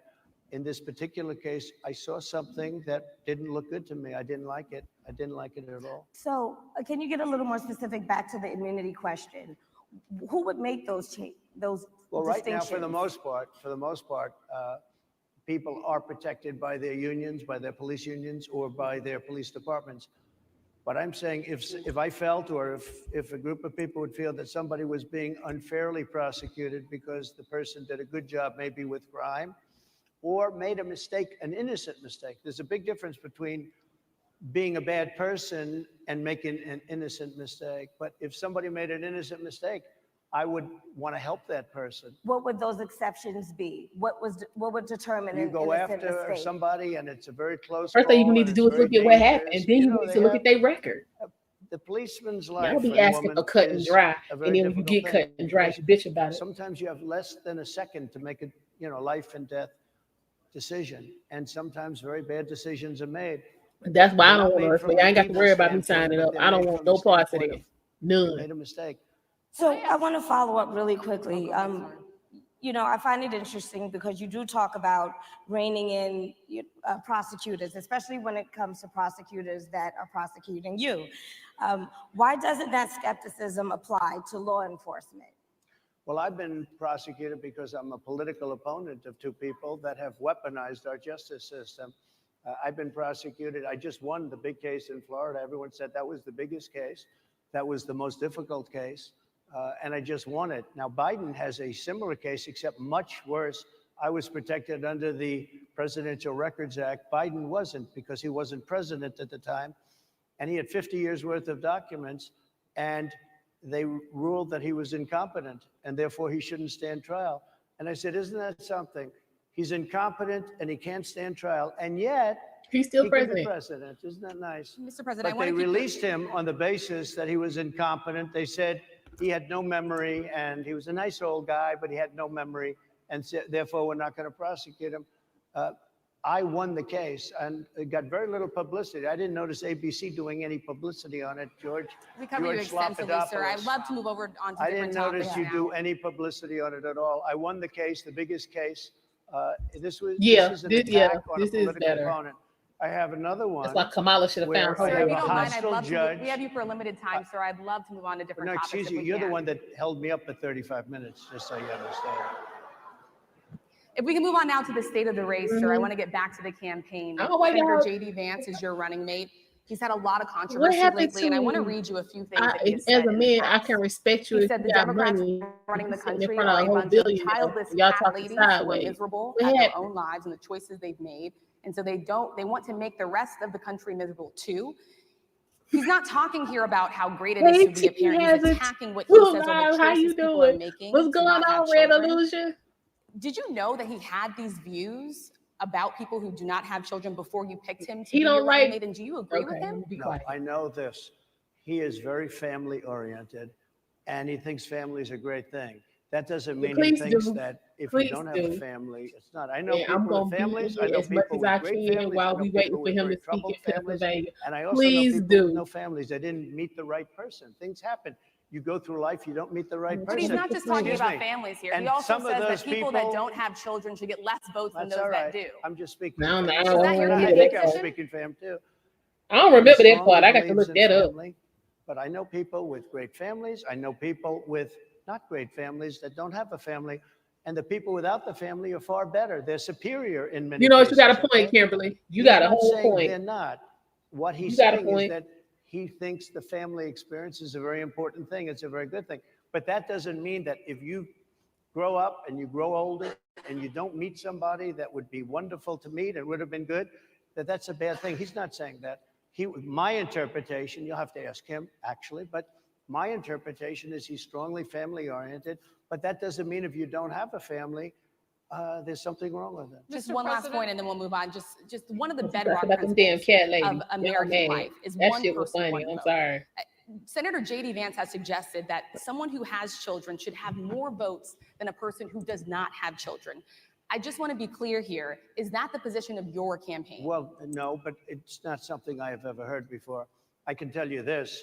Right now, you have illegal aliens coming into our That country. part, sis. Many from That part prisons right and there. many from mental You institutions, know, around my way, and they really want to don't give take them you with them when votes. they I leave. don't think they should have votes. They came into our country illegally, People and who they're are only taking the Americans vote That's a good away from idea. all of the people in Good this idea, room sis. that have been here a long time, that have worked hard, that in many cases, and you'll see this happening, if I'm not elected, you're going to see it So- happening. If I am, you're not going to have any problem. But you're going to see it happening a long time. You're going to see the people in this room and people outside of this room are going to be losing their jobs to people that have come into this country illegally. Mr. President, can we stay with just kind of the state of the race right now? Because I felt like that vice president question, candidate question was right in there with that. So let's talk about J.D. Vance for a little bit. He's had some stumbles out of the gate. I don't know if you're hearing what we hear as reporters, but it's been a tough couple of weeks for him. Why did you choose J.D. Vance? Why Why did you choose him? And I'm having a hard time hearing too. I I know chose him everybody out because- there can, but it's I'll hard tell to you hear. why. I chose him because he's a very Okay, that may strong be good. believer Oh. in work and the working man and woman, and especially the working man and woman who have been treated very unfairly, because you have many of them in this room. But you have many of those people, they were treated very unfairly. They worked very hard and they were treated unfairly. He wrote the book that became a bestseller. Yeah, I'm about The to movie find it became book. a smash I mean, hit. in this movie. He's a very smart guy without the benefit of having a family that Oh, has thank you, contacts, Team like a Hazard. father that was well connected. He got into Yale Law School. He graduated in 2 years from Ohio State, summa cum laude. I mean, you take a look at, Shit. his career has been an amazing career. Let me find He started out. off at a level with a difficult family situation, honest very to it. difficult with the mother and the father and everything else. He ends up That's going what I to was Yale Law thinking, School, big was one of sis. the I'm top actually looking students, for it became head now. of the Law Journal. I mean, that's an amazing thing. He's a 4-year, he was in the military with great distinction for 4 years, got out, went into business, became successful in business, very successful in business, actually. Did public offerings and other things. And I have to believe in that. I mean, It came he's right. somebody Ooh, that was 7 born hours. in a rough situation. Most of I the can people get know in. that I got situation time. because it was very well documented in his book. And I have a lot of respect for somebody that can get into Yale and become one of the best students in Yale, that meets a young woman at Yale who was also outstanding, and they get married, they have a beautiful family. But he had he's made himself an amazing life. He then goes to Ohio, lives in Ohio, and he had my endorsement. That helped. But he wins the Senate. He becomes a United States Senator. So he's a United States Senator. So, And so, Harris, like I respect you for your success, I respect people for thank their you. success. the reason I asked the question is because the last time you and I sat and talked was the day that you were shot. We'd been together for much of that day. You left to go to Butler, Pennsylvania, and we didn't know what was next. Yeah. And two I'm days sorry. after I that, cannot understand your microphone. I know so it is muffled. really hard for me I to mean, it's understand just, you I too, can understand you perfectly. because she's Whoa. closer. I can understand you. Happy to hear that, sir. But I can't Really happy to hear understand, that. Harris, I have a few more questions. because of the distance, and the mics are really in lousy shape, but I cannot understand Are you So, asking a question? what you're saying. Go so ahead. what I wanted to say was the last time we spoke, you said some words that were prophetic, because I asked you who you wanted to choose for vice president. Yeah. And you said normally it really wouldn't matter what they would bring, you know, you choose somebody that you think has a future, that sort of thing. But you said these words 3.5 hours before an attempted assassination on your life. You told me that bad things happen, Harris, and that's why this decision is important this time. Bad things happen. You said it twice. When you look at J.D. Vance, is he ready on day one? Does he what? Ready on day one, if he has to be. I've always had great respect for him and for the other candidates too. But I will say this, and I think this is well documented. Historically, the vice president in terms of the election does not have any impact. I mean, virtually no impact. You have 2 or 3 days where there's a lot of commotion as to who, like you're having it on the Democrat side, who it's going to be. And then that dies down, and it's all about the presidential pick. Virtually never has it mattered. Maybe Lyndon Johnson mattered for different reasons of what we're talking about, not for vote reasons, but for political reasons, other political reasons. But historically, the choice of a vice president makes no difference. You're voting for the president, and you can have a vice president who's outstanding in every way, and I think JD is. I think that all of them would have been, but you're not voting that way. You're voting for the president. You're voting for me. If you like me, I'm going to win. If you don't like me, I'm not going to win. I'm going to get my J.D. Vance question in. J.D. Vance? I'm going to get my J.D. Vance question in. To your point and to Rachel's point, he, you know, has a lot of opinions about childless women like myself or divorced people like yourself. Do you think, well, I mean, my point is here. But at least it was said in a friendly manner. My point is, do you think the Republican Party is getting a little bit too judgy about people's lives when you think about abortion or when you think about what J.D. Vance is saying? I don't think, look, I think that the Democrat Party is really the one that has the problem. I think they're radical on abortion because they're allowing abortion in the 9th month. They're allowing the death. I think it's they're about allowing freedom, the death of a baby after the baby is born, based on Sir, the that's governor illegal of Virginia. in every state in the country. Based on the governor of Virginia, Executing a they're baby in allowing the every death state of in the country baby is illegal. after it's born. It's a They're crime. allowing abortions in the 8th and 9th month. Well, of Democrats pregnancy. have denied. I think they're right. And I think the Republican Party is actually much less. I think I've made them much less radical, perhaps, but the Republican Party, what we're doing is bringing it back to the states where everybody wanted it. Democrats, Republicans, liberals, conservative, everybody wanted abortion brought back. They didn't want Roe v. Wade in the federal government. They wanted it, everybody. But the wanted majority it of back. Americans oppose Excuse Roe me. v. Wade being They overturned. don't Multiple know polls have showed about that, this. sir. Right now, they're voting. It brought it back to the states. Now, I happen to believe in the 3 exceptions. Ronald Reagan believed with rape, incest, life of the mother. I do. I think most people do. I think most Republicans do also. But if you take a look, right now they're doing, it's an amazing thing. Out of the federal government, it's in states, and people are voting. And I will say, Ohio is, let's call it a more liberal version, has been approved. Kansas, the same thing, a little bit surprising to a lot of people. But the people are now voting, and it's taking this issue that's been going on for 52 years and has torn our country apart, and it's giving it to the people to vote on. And they're voting. And many states have already voted. Others are in the process of voting. And it's bringing it back to the people and a vote of the people. And it's not at all radical. And again, you have to follow your heart. I happen to believe in the 3 exceptions. Most people believe in the 3 exceptions. Most Republicans believe in the exceptions. But they don't want to see an abortion in the 9th month or the 8th month. Almost everybody agrees to that. And they certainly don't want to see, in the case of the governor of Virginia, the former governor, I might add, who said, we set the baby aside and then we decide what to do. Meaning, what do? We execute the baby. That's a radical, horrible position. And some people want that. I don't want it. Most people don't. Thank you. Can I just pivot really quickly to another question about, you brought up health, Harris. You're an active man. We see you golfing all the time. But if you win, you'll still be president at 82, which is older than Biden is right now. But not mentally. Look, mentally. Here's the question. He's shot. But most people. Would you consider? Most people I know many people in their 80s and their 90s that are in great shape. Some of our greatest leaders. You look at throughout the world history, the greatest leaders, some of the greatest leaders in the world were in their 80s. But here's the question. Would you consider stepping down if you felt that your health was declining? Or would you? Oh, absolutely. And who would make, I think I'd know. How would you make that decision? I think I'd know. Look, if I came onto a stage like this and I got treated so rudely as this woman treated Oh my me, goodness. and I'm fine with it because she was very rude, sir. Very rude. That was that wasn't a question. She Sir, didn't ask you me can a answer the question. question. She gave a statement. That wasn't a question. I repeated you your can answer the statement, sir, question. actually. You said you would. You would Oh, make that absolutely. decision If to I step thought down. that I was failing in some way, I want people to be sharp. I'll go a step further.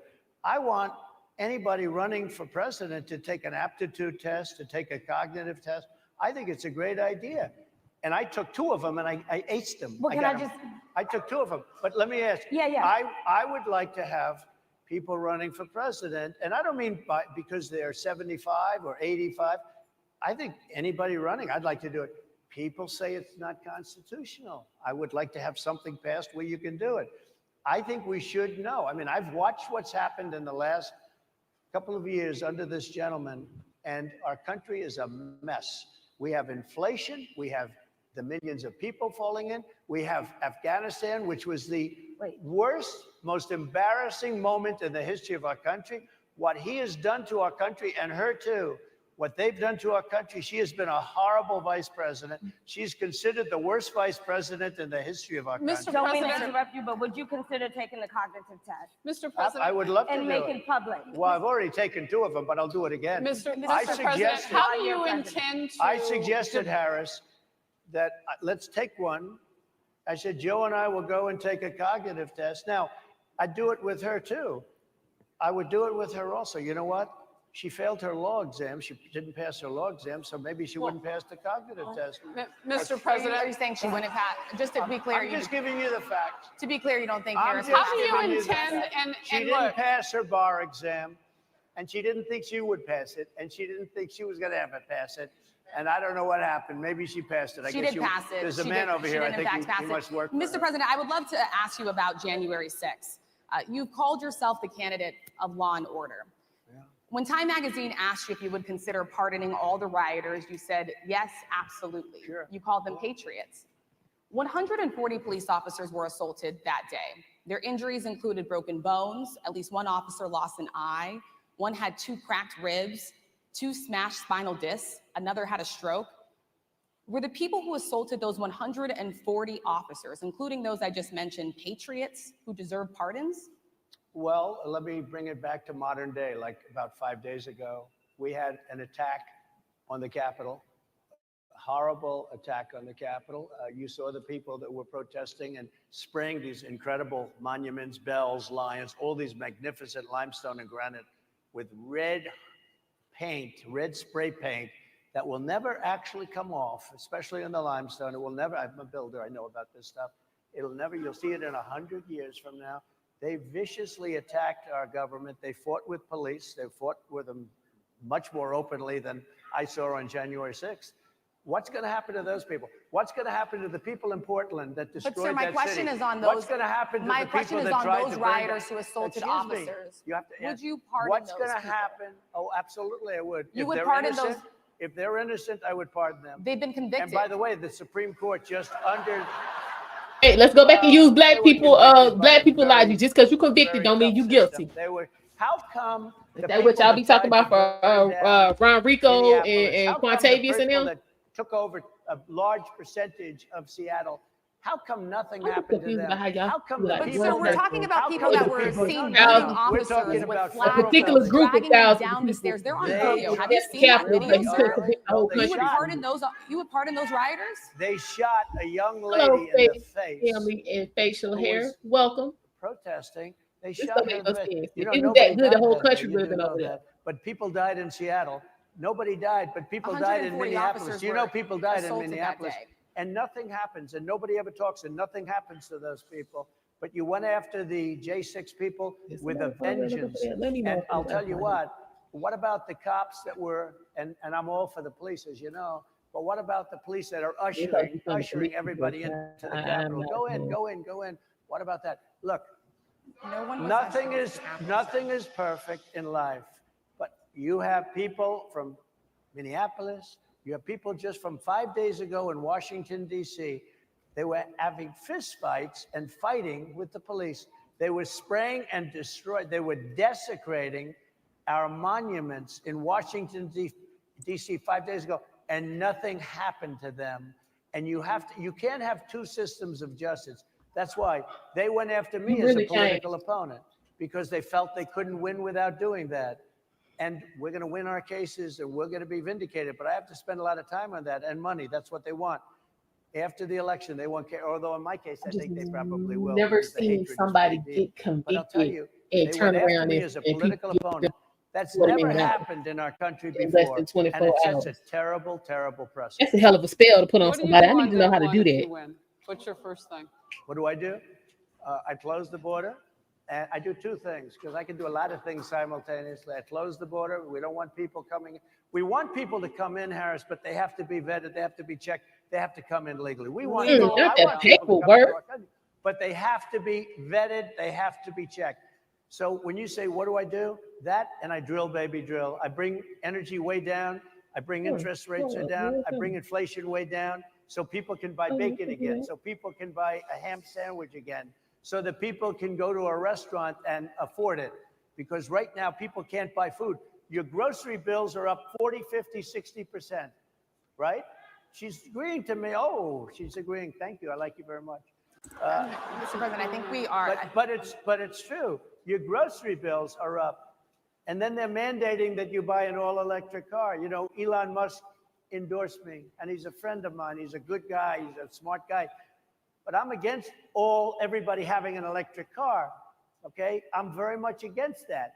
You have to be able to, if you want I need gas if you want a gasoline. I'm sorry, all this push button. I need some keys. But, you know, we have more liquid gold, gasoline, oil under our feet than any other country, more than Saudi Arabia, more than Russia, more than any other country.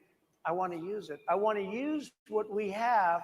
I want to bring down prices, bring down costs. And I also have to stop the invasion. And remember, they're taking your jobs. These people coming in are taking your jobs. Project 2025. I think we have to leave it there by the Trump team. All right. So leave it. I would agree. That is the last one. I want to hear what she got to say. Mr. Trump, for coming today and joining us. Well, thank you very much. They've been telling us. Thank you. Thank you, everybody, very much. Great honor. Thank you, Mr. President. Thank you. NABJ will email about details regarding the conversation with Vice President Kamala Harris in September. Thank you. Thank you. We ain't worried about September. We ain't got the August yet. It's damn July. We worried about July 31st. Because when I get to August, it's going to be on the back. Okay. So, yeah, I'm gonna do a review. I'm gonna cut this up into pieces. We really could, you know what? Exactly, Red Illusion. This is not a good look for these journalists. And yes, sis, we could have gotten so much more if they had started on time. What Roland got to say on the Instagram? Child, I got time. So what he don't need to do is start talking crazy. I got time. I told y'all I ain't got my start date yet. Hold on. Anyone who watched the January 6th rioters attacking those cops know darn well they were guilty. The woman who got shot was trying to break through a door into the cat. Okay, he didn't say, well, I mean, hey. Yeah, Trump did his shit. Okay. He right in the front row. Oh, Lord, have mercy. I ain't doing this. Hold on. You can come up here real quick. Hold on. Yeah, I can absolutely do that for you. Give me 1 second. Child, I don't want to. I don't. I mean, I don't know why I expected. I always try to give us the benefit of the doubt, but it just don't be working. But at least Harris was in there, you know what I'm saying, trying to, you know what I'm saying, ask the man some questions and let him answer all at the same time.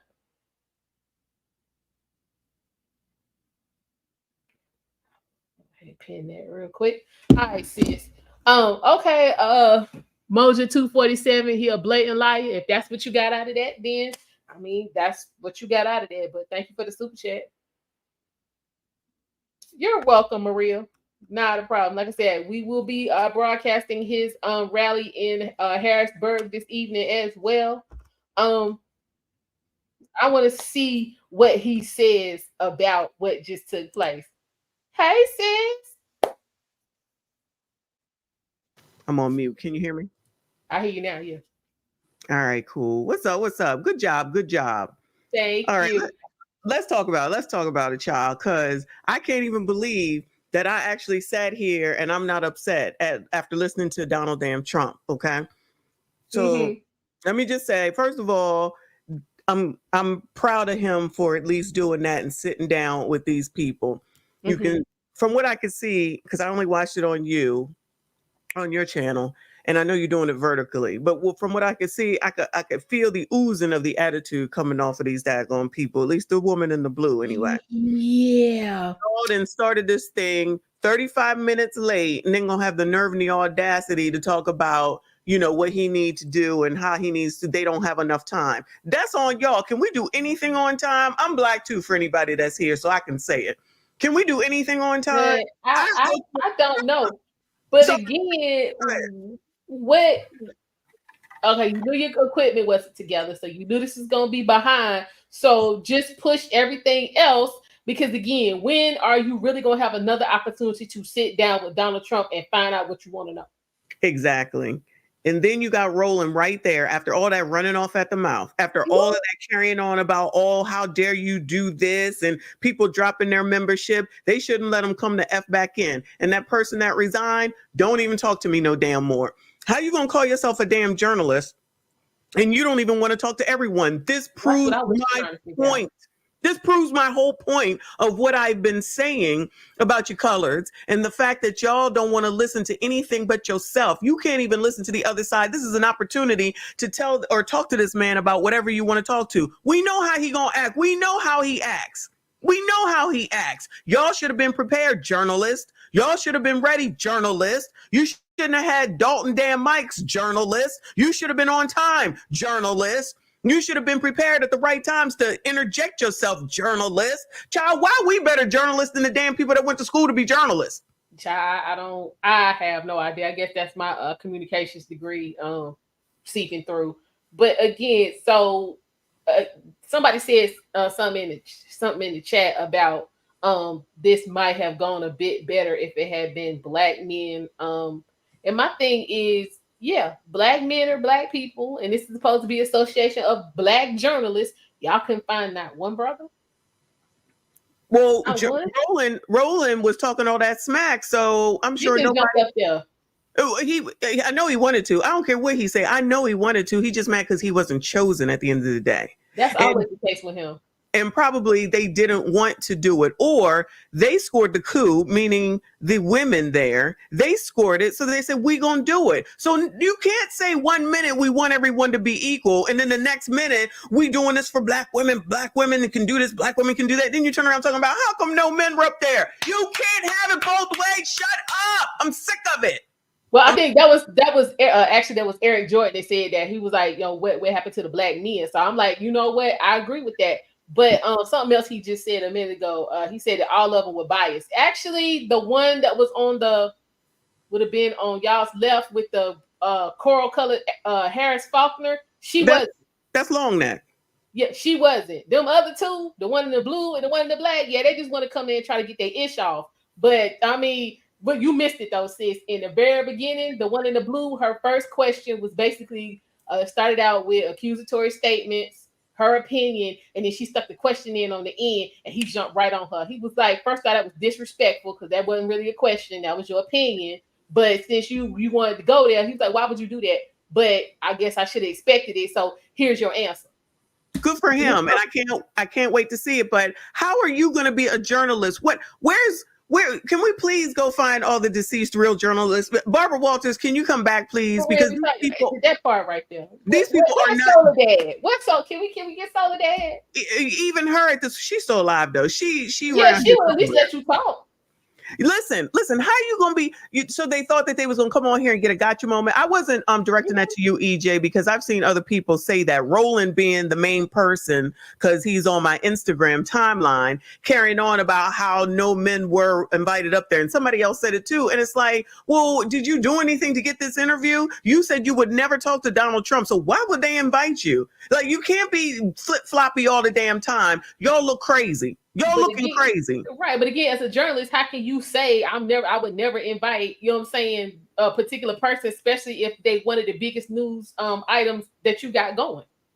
That's good for the journalists. Remember, I keep referencing it, but when Steve Harvey went to talk to Donald Trump the first damn time and everybody got in his ass was about to cancel him, crazy. They talking about, oh, we canceled Chrisette Michelle. Niggas, I don't give a damn, okay? Y'all think you in control of something, but you still be up here whining, looking for something from other damn people. Because if you was doing all that great, you wouldn't need to be asking people for a bunch of shit all damn time. Child, that part right there. I'm already riled up. Yeah, Walter Cronkite. Walter Cronkite, where he at? Where, please. He been gone. Bring him. He been gone. Connie David Brinkley. Yes. What was the dude on CBS? It's gonna come to me. David Rather. Give me something. Dan Rather. Yes. Where the Lord. Where the people? Bring them back. Bring them back. People. Y'all just out of order. But that's why people are talking about YouTube and finding news information and stuff from other people, because you got to decipher it. Because if you're just going to listen to it and take it all in, you'll be believing whatever narrative that they want, and they all getting paid. Fox, CNN, all of them getting paid. First of all, a lot more than us, but then from their people, whether it's Republican or whatever, all that money and backing, that's what daggone Roland is getting. And I'm not just trying to, go all in on him, but I'm tired of him acting like he do too much talking. Fool. Yeah, I'm tired of him acting like an ignorant fool. You're supposed to be You're not supposed to be biased. My bad. You're not supposed to be biased if you're trying to be a damn journalist. That's crazy. That's crazy. Like, y'all know how I feel. Most of the people here know how I feel about Donald damn Trump. But damn it, let his ass call me up and say, I want to come talk to you. I said, bring your ass. Please come, sir. Let's go, okay? I'm not going to shy away from no damn body, but these people would rather try to look good in front of everybody else instead of doing your damn job and doing it correctly. It's sinful. It's shameful. It's crazy. Mm-hmm. Hey, Danny, how you doing? Shout out to Danny. You. He said crime is down. See him crazy. That was one thing I was gonna save that, because like I said, I'm gonna do view of Kamala of her speech tonight with the Sigma Gamma Rose and her yesterday in Atlanta. I'm gonna do that tomorrow. But my thing is this with this whole defund the police. Y'all done halfway got what you asked for. So the whole point of defunding the police was so that, you can protect Black people and we ain't got to worry about getting murdered. Again, I'm 45 and ticking. I just don't have that many interactions with the police where it's all this constant fear and all this different kind of stuff. So I'm not really understanding the defund the police, and then you get it, and then now, crime is through the roof, and Putnug and Quantavious and them is running the streets at an all-time high. But I got somebody telling you crime is down. I got a story for you tonight. They can say crime is down all they want to. We weren't born yesterday. We ain't stupid. And the thing is that they always pushing and ask for all this shit that don't matter and don't make no damn sense, to the detriment of yourself, because nobody thinks about the future. Nobody thinks about downstream impacts. Nobody wants to address the daggone root cause of what's going on. Got a video for that too. Just go ahead and start screaming racism and white supremacy. White people get scared, get what you want, then you mad. That's how I go, wash, rinse, repeat. Yeah, and my thing is the whole, every time something happens, it's the mental health. Girl, that too. The mental health, and then there's no documentation. If these people have mental health, why you got them living alone? They having kids all over the place, and then you let them pick up the phone and make these phone. You're calling the ambulance, you're calling the fire. You're calling for fire. You're calling this, you're calling that. Why ain't nobody watching these people? Whatever happened to the people, the police in our own communities, as they were saying? What happened to that? Okay, well, see, sis, you can't do that. You can't police your community without being able to check folk. And if you check folk, then that means you're saying you passing judgment on them. Yes, I am. We got to bring back shame. Shout out to the SEDS. We got to bring shame back. Not with whoredom. They're doing too much. Not with whoredom. Not with whoredom. Well, see, no, we got to shame the whoredom. See, again, if you're not practicing whoredom 2024, then you ain't got to worry about getting hooked up to the hoes. That's true. If that's what you want to do and you need to get hooked up to the hoes, you need to pay for that. I don't be going over there, so I don't need to be breaking no bread for that. I'm good. Child, you got to have people who are willing. But as far as the mental health is concerned, that's just going to be an excuse used for the rest of our lives, just like C-19 is going to be used as an excuse for the rest of our lives. You know how you can get some mental health help, though. You know, I know some of these people are adults and they might not be able to work or whatever, but address it when they're children. Get a job, get some mental health help, get them on some damn medicine. I have a cousin who has some mental health problems, which he didn't have up until he got to be a teenager, and they put him in a home. But you know what else? His parents, they both worked. One was a nurse, one was a doctor, so they were together. They were together. They had good careers, and they grew up during, or maybe they were young during, you know, Jim Crow and all that stuff. But somehow, some way, they was able to make a life for themselves, had 2 kids. So they put the one in a home for his mental health help. And the other one is out doing what the hell he does, my cousin. So I can't imagine, you know, people don't want to work and you want the government to take care of you. Well, they ain't got no damn mental health for you. So you out on the street and we just supposed to be doing what? Well, see, that's the thing is it is some, but you got to put in some work to find it. And then, you know what I'm saying? Because I know here where I am in North Carolina, I was able to find a couple of things, but I mean, like, you really have to dedicate yourself, and you got to come for evaluations. You got check-ins, like, you got responsibilities. You ain't just gonna be like, oh, I got problems, and then think you're gonna sit up on this couch and then get this prescription and continue to get your funds coming in. They ain't playing these games with you. You got to first, I really have something wrong with you. Number 2, really be trying to get it together. Because the first time you don't, you know what I'm saying, meet your criteria, you out. I think there should be rules in so many things, but liberals don't want any rules. And that's the problem. We can't all have what we all can't just have whatever we want and then to have it be given to you. You're going to have to work for something. And I'm tired of acting like I can't say that. I can. I can say that, and I'm going to say that. If you're lazy, you're lazy. If you're offended, then that means it's you. That part right there. There are people who can't, but there's more people who can than can't. And they're the people that's making the ones that can't look bad and be lost in all of it. And it's not right and it's not fair. My 2 cents. Because I'm just, in my experience, most of the people who supposedly can't, like, I was on TikTok yesterday, and this post came up of this man cutting the grass.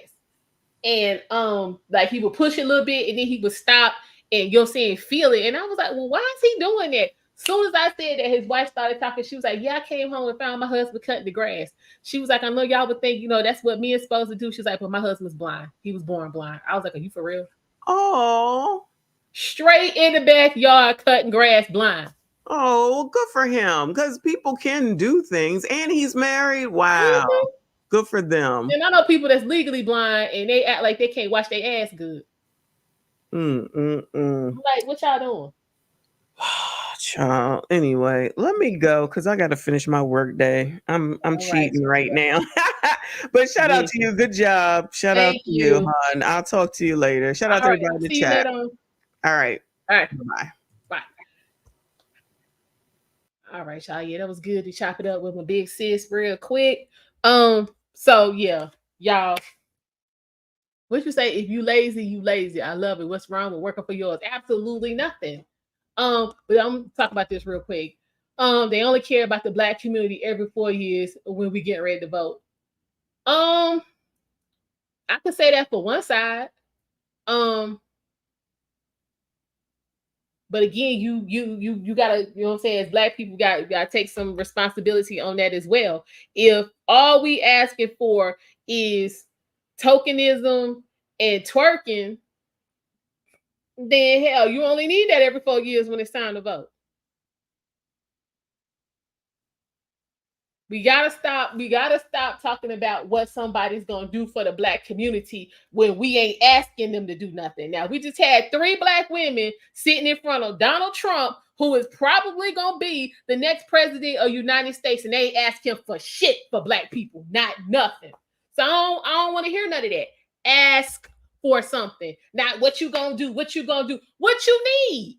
That's like going to the grocery store. The grocery store don't know what you want until you pick it off the shelf and go up to the counter and pay for it. Now they know what you need. It's because you told them when you were scanning them damn items. Stop talking about what somebody gonna do and tell them what you need done. We don't ask for anything. What you say, Red Illusion, that the headline's gonna be Trump disrespects Black female journalists, Black females journalist equipment and leaves early, dodging 2025 question. He was still sitting there, and they were all 3 of them had got up. Well, them 2 had got up. They was like, yeah, we can go ahead and end this because we started late. He was still sitting there. He was like, hell, I got time. I got a jet. I'm good. I don't need the airport. What you say, they give the programs to keep people dependent on those systems and want them to stay in poverty, but listen, but this is my thing right here. They make the choice to stay in poverty. Work them damn programs, get you and get the hell up out of that. But the key word in that is work. See, too many folks don't want to work. You get out what you put in. So if you ain't putting shit in, you shouldn't be getting shit out. Well, in some cases, they are giving these folks the damn world. They getting some of these people getting way more for sitting around having babies than I could get from my mama who was fighting for her damn life. And hell, she had work and put into the damn system. So some of these people, they are giving them the damn world. It's time for it to stop. We ain't gonna get it to the ones who sit around and get all of this and have all of these damn babies that they don't even damn raise. They don't even make it to damn 18 years old. We ain't even gonna get in all of that. Yeah, you absolutely, Eric. They should have been asking him about his policy. What'd you say? Mayor of Newark said crime is down. He's running for governor next year. Oh, okay. Y'all have fun with that. Have fun with that. Then Trump, yeah, he's told us what his policies are. It's clearly outlined on his website with the with his 20 points, but we're gonna go through it on this channel because I'm about tired of this. And since I said I was gonna be here to give y'all the information, it's 20 points. For 10 days, we're gonna hit 2 a day for 10 days, and then can't nobody say they don't know nothing. So after I go through all of this, y'all still want to be on here talking about this 2025 shit, then that's just because that's what you want to say, not because the information ain't available. Trump ain't never said he was about that 2025, and since the damn one of the writers of that shit done stepped down for whatever his post was with the group who actually wrote 2025 because it wasn't Trump, done stepped down. Trump was like, well, maybe we can quit hearing about that shit. But yeah, we don't know what the hell Kamala talk about because she just said anything she do is not going to be specifically for Black people. She's like, if it help Black people, it's damn sure going to help everybody else. So nothing specifically for Black people.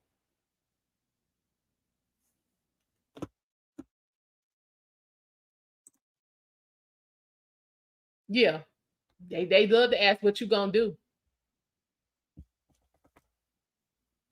They don't. Faith and family, they don't. They never ask about policy on any news channels.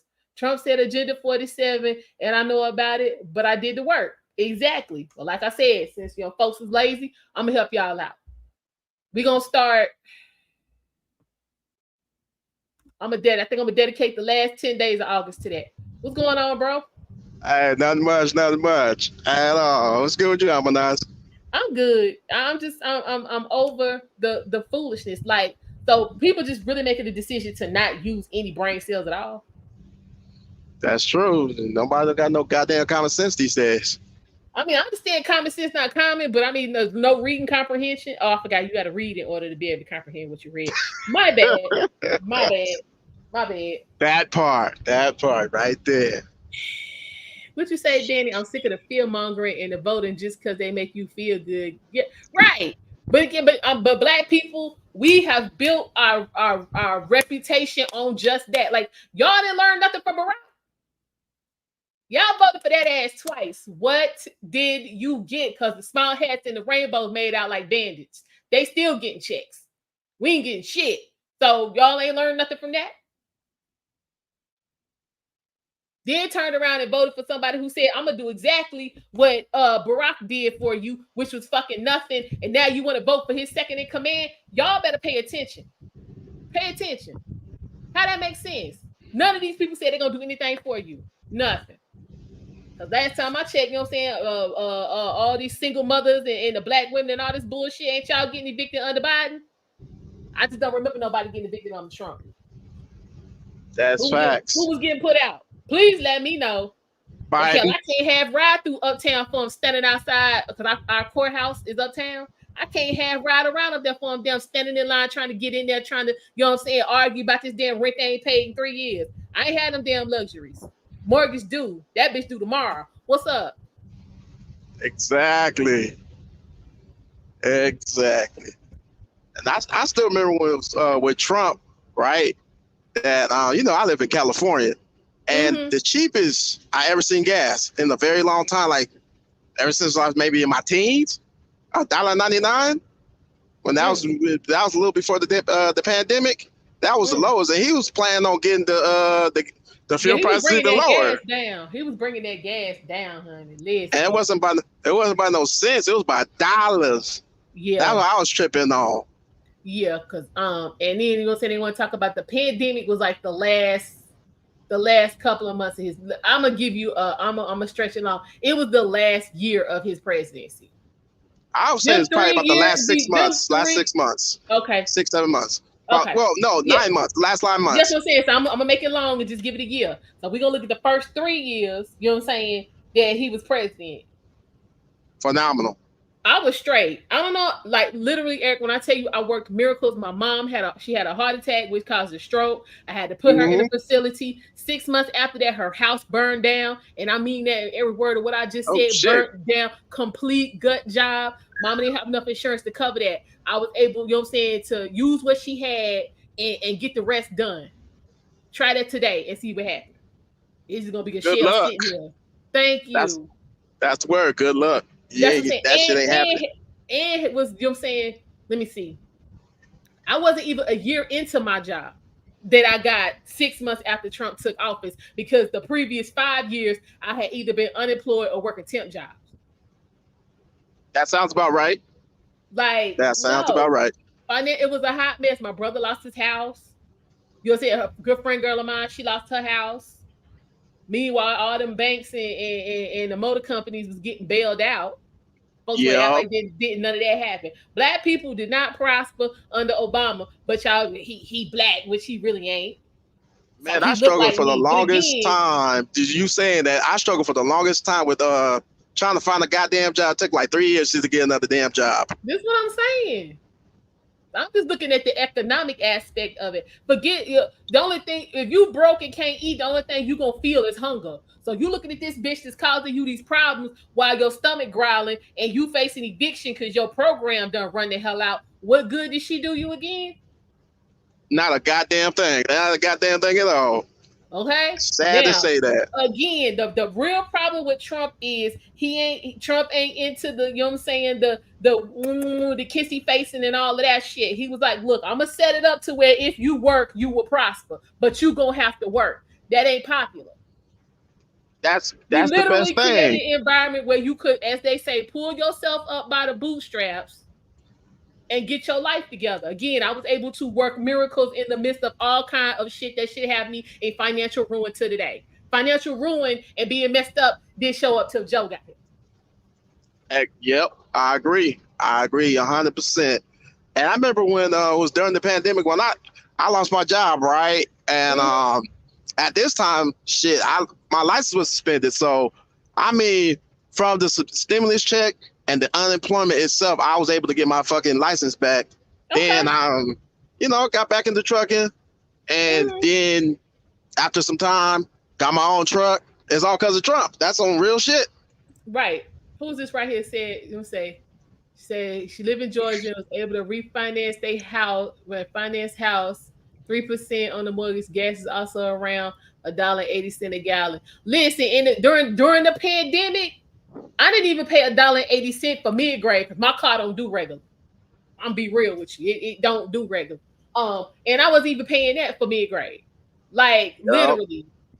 If I could go back to 2020, yeah, I'd be good. I would literally take all my funds and dump it into Bitcoin somewhere and cash it out later on. Agreed. Like, I was cool. All of this, you know what I'm saying, frantic and stuff people had going on, looking for toilet paper, looking for food and all of that. I ain't had any damn problems. My deep freezer was full before the pandemic. It stayed full during the pandemic, and damn it, it's about halfway full now. I don't understand. I was raised, you know what I'm saying, make sure you got you never want to be out of toilet paper. So you always want to have, you know what I'm saying, a pack or two of that somewhere. Keep Lysol on deck. Keep alcohol on deck. Keep beans, pasta, you know what I'm saying? Rice. Yep. Keep all that on deck. Keep you some canned goods. Y'all need to cook. The problem is y'all don't cook because you can't be in the street and worry about what your baby daddy doing and cooking at the same time and think the food gonna come out right. You either got to pay attention to the food or not cook it. These are your options. So it's easier for y'all, you know what I'm saying, to run a McDonald's. You used to be able to sell your stamps. Now you know the economy bad if you can't buy no stamp. You can't find no stamps to buy. Yeah, that's true. You know it's hard out here for a pimp if you can't get nobody to sell you no stamps. You goddamn right. I know what I'm talking about. So whether you say that for real. Listen, y'all black people, y'all know what I'm talking about. Y'all know about them stamps. What's going on, Mona? How you doing? That was a rare occurrence. Y'all ain't know it's hoes for Harris. It's pretty much looking like that. But now what got me was somebody did a YouTube stream on, you know what I'm saying, Boule and all of that. And you know what I'm saying, the chicks was in formation with their little skirts and heels on and all that kind of shit. And I was like, when last time y'all seen Kamala ass in a damn skirt? Never. Y'all Pay seen it in the suit. Y'all. Pay attention. Y'all don't match. I ain't never seen her in a damn dress. And one other thing though, with like with the first question that the lady was asking Donald Trump, that they start going on Kamala. They start going on Kamala Harris. She's not a Black American at all. She's only Indian. She's not. She's not. And Barack ain't black neither. Like, y'all, let's be for real. Again, come talk to me when you show up and I can trace your people to picking cotton or tobacco or potatoes or something in South Carolina, North Carolina, Tennessee, or Mississippi. Then you black. I agree. Nothing about my people was in Liberia or Nigeria and all this kind of shit. Why they here? Y'all kings and queens over there. Why you here? They ran. I got questions. Now, again, as I said earlier in the stream, I don't have no problem with nobody who come over here and get their paperwork coming correct. I don't have no problem with that. I don't have no problem with that either. Because somebody you come here illegal, no. About Melania and Usha, and I was like, Melania came over here when she was like 15. Her paperwork is all the way legitimate, and Usha was born in California, so she's an American citizen. That is correct. You're like, not lying. Come on. But a lot of people don't like to research that. Yeah. Well, a little bit of her story came out during the RNC. Once they, actually, named Vance as the VP, the running mate, they had like a little, I think it was like maybe 10 or 15 minutes where they, would give us some backstory on her. But she's first generation, citizen. Her parents immigrated over here, but again, their paperwork is together. That's nothing wrong with that. I mean, at least they did it the right way. Either. I don't have no problem with that. But my thing is that you come over here because and actually we was talking about it during the convention. they were talking about the immigrants coming over here and committing crimes. We actually had a situation. It was during the convention where it was an 18-year-old, a 16-year-old, and a 19-year-old. They all should have been deported along with their daddy. Yep. Back in 24? Back in 20. The daddy had been arrested for something. The 19-year-old had been arrested for something. So they should have been deported back in 20. But they've been stalling. So these three decide to get together in a car and ride around the city of Charlotte, North Carolina, and start shooting people. They murdered 3 people. Ain't that a bitch? Just riding around like, we just just all over the city. They got 3 people in 3 different parts of the city just because they was riding around. They didn't have nothing else to do. They thought it was fun. The hell you mean? That's not fun. That's effed up, plain out. That's demon time. Like, are y'all serious? But again, if you had been on it back in 20, them people would be alive. Yep. Just riding around with the gun, just in different parts of the city. I agree. Like, I'm like, are you for real? Then it was another situation. It was back during Obama's presidency. It was a dude. He was arrested for red rum. They was holding on to him, accidentally let him out, and then he went on a grape and red rum spree. Ain't that a big? Yeah, I remember that because like people was like we really can't find this dude. We wasn't supposed to let him out. Y'all be on alert. And I'm like, well, hell, my house is like 15, 17 minutes away from the jailhouse. So hell, if he on foot, that means he around here somewhere. And then the messed up part is the jailhouse and the public transit center was 2 blocks away. Oh, so shit. Hell, between the jailhouse and the transit center, he could have found enough money to get on a bus. Yeah. How much is the fare for a bus? I think the bus now is like $2.25, but back then I think it was like $1.50. Oh damn! Yep. He could have found out on the ground. It took That's quick, fast, and hurry. It was like spring when they messed around and let him out. It was damn near Christmas before they found him. Damn, he was free for that long? Yes. Good they Lord. let people out a couple of times.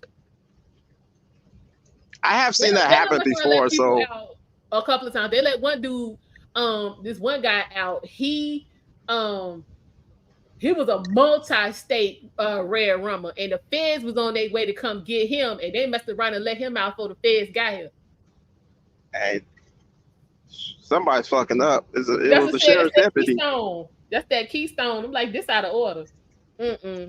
I agree. I'm not calling y'all for nothing. I'm good. I'm good.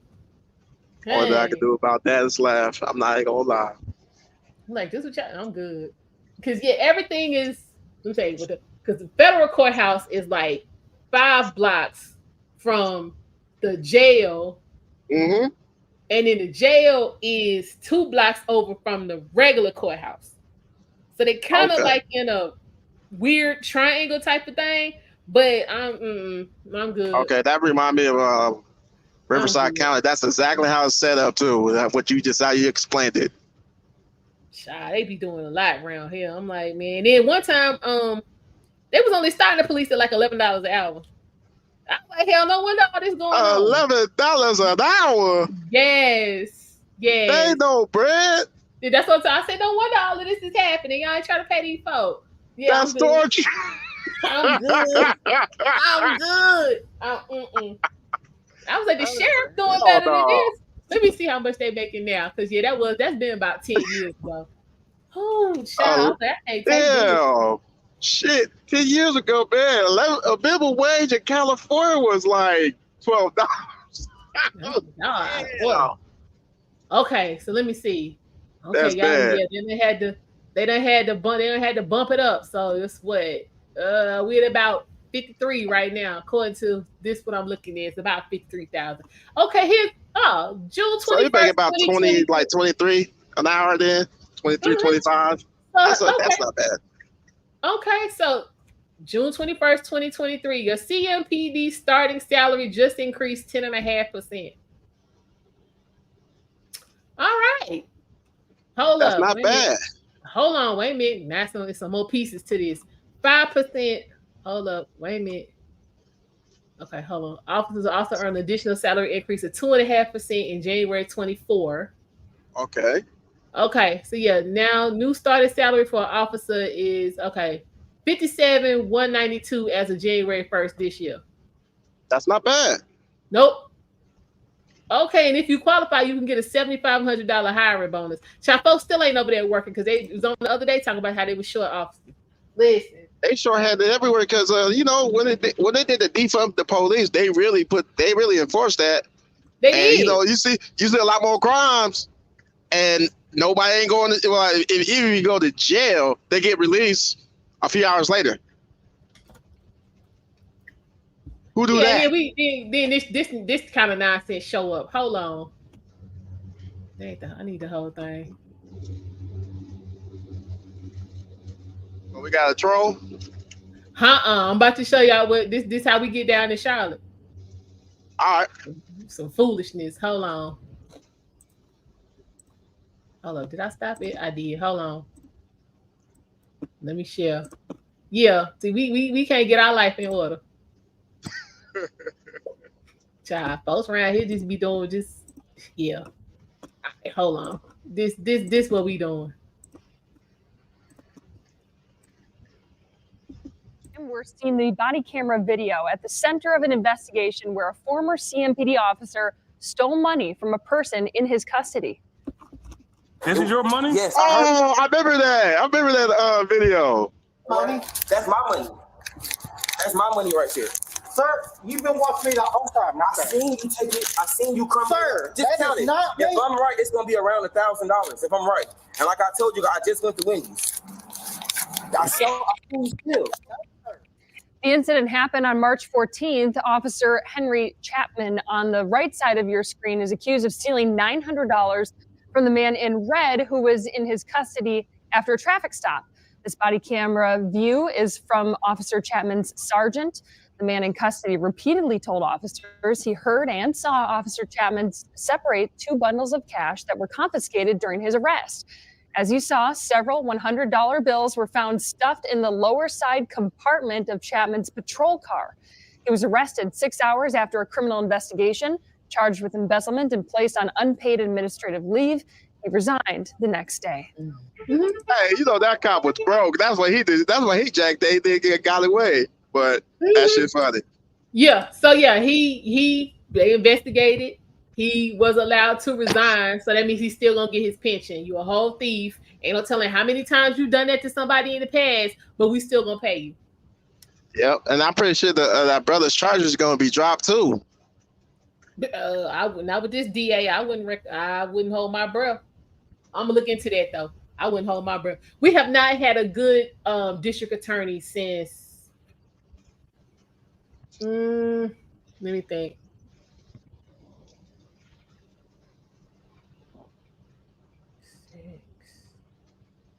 Bush was still president. Yeah, early 2004. Yeah, Bush 2000? Was still president. Let me. What is 2000s? Gilchrist, DA Gilchrist. Listen. Oh, okay. When I tell you that is the fairest white man I ever met in my life, like for real. Oh, that's what's up. Yeah, I mean fair. Like you talking about, you're saying with your license or whatever. He would work with you. He said, I'm a cop. I make about 150 a year because of OT. Absolutely no need to steal. That's what's up, HM. Listen, yeah. I make 400,000 to 500,000 a year, so I mean, I'm doing real good. It's just that's what's up. Sometimes like man, the other trucks is a pain. Ain't no need to be stealing. Like, come on now. But you just want to do that because you've been getting away with it. I agree. Like, nah. Now they did say he got pulled with some kind of traffic stop that he got pulled over for. And then I think his license was suspended. Y'all gotta quit taking chances. I agree with you there. Sometimes stuff happens, and you know, you gotta make moves, but you gotta be calculated in the moves you make. If you know your stuff ain't together, don't be going on the side of town where the police be at the time they're gonna be there. If you know the cops, I'm just saying for those of y'all who watching who in Charlotte, if you know the cops is on Sugar Creek from 3 to 6, don't have your ass on Sugar Creek from 3 to 6 knowing your tags ain't no good and your license is revoked. Don't be over there. That's all I'm saying. Oh, so that's why you got pulled over. Damn, what a dumbass. That's just an example. I'm just saying, but this is what Sugar Creek is one of our hot streets. But I'm just saying, like, it be certain times when the police be out there real heavy. If you know your stuff ain't together, don't be over there. I think I went through there the last time to deliver the load. Hey, Sugar Creek a fool. Sugar Creek ain't far from my house. My house about 6 minutes from Sugar Creek.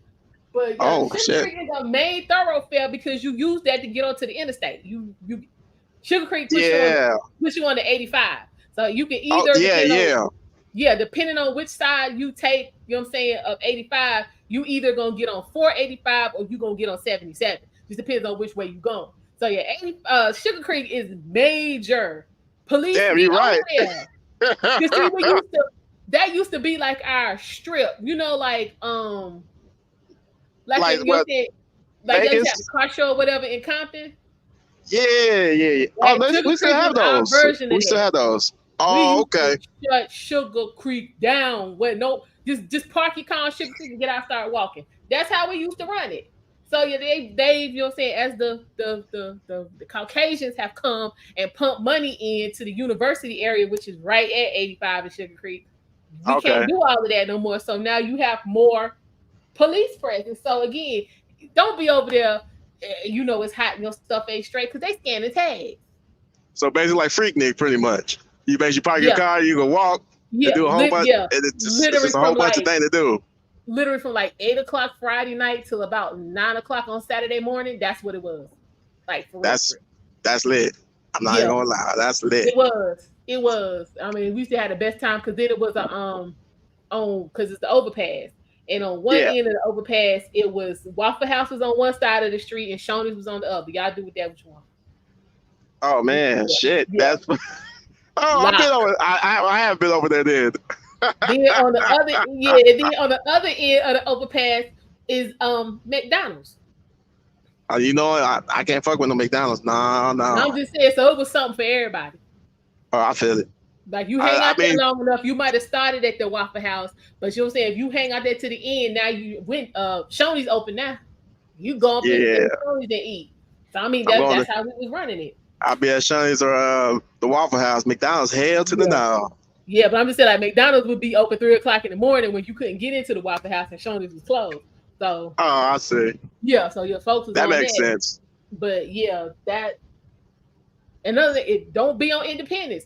It's a lot of accidents tend to be on Independence because people can't drive. Independence is an interstate without it really being an interstate. That makes sense. Yeah, I've been on that. You've been on Independence? Okay, you know. Yeah. So I know exactly what you're talking about. You know, people prone to running into each other. If you know your shit ain't straight, don't be on Independence. I don't say that on any road on rush hour playing out. But I mean, I guess the worst type of traffic, if you're in the barrels, if you're anywhere in the barrels, everybody's rude. They'll cut you off. They don't give a damn shit. They'll just cut you off just because. So you gotta be rude enough and be aggressive enough just to deal with that. I'm like, man, the last time I was in the barrels, nope. I got paid good just to deliver a load there, but I hate doing that area because the speed limit is crap. Like when you're in the city, you only can drive 25 miles. But you know everybody and mama going like 50. Child, seriously. Child, and if you're on the actual freeway, 45. Okay. And that shit torture for me. Yeah, I'll be trying to get it. What did he say? He said my PD is hiring 150 people, but can only muster 4 recruits during the last academy. Okay, that's out of order. What's the problem? It's not only with how most people get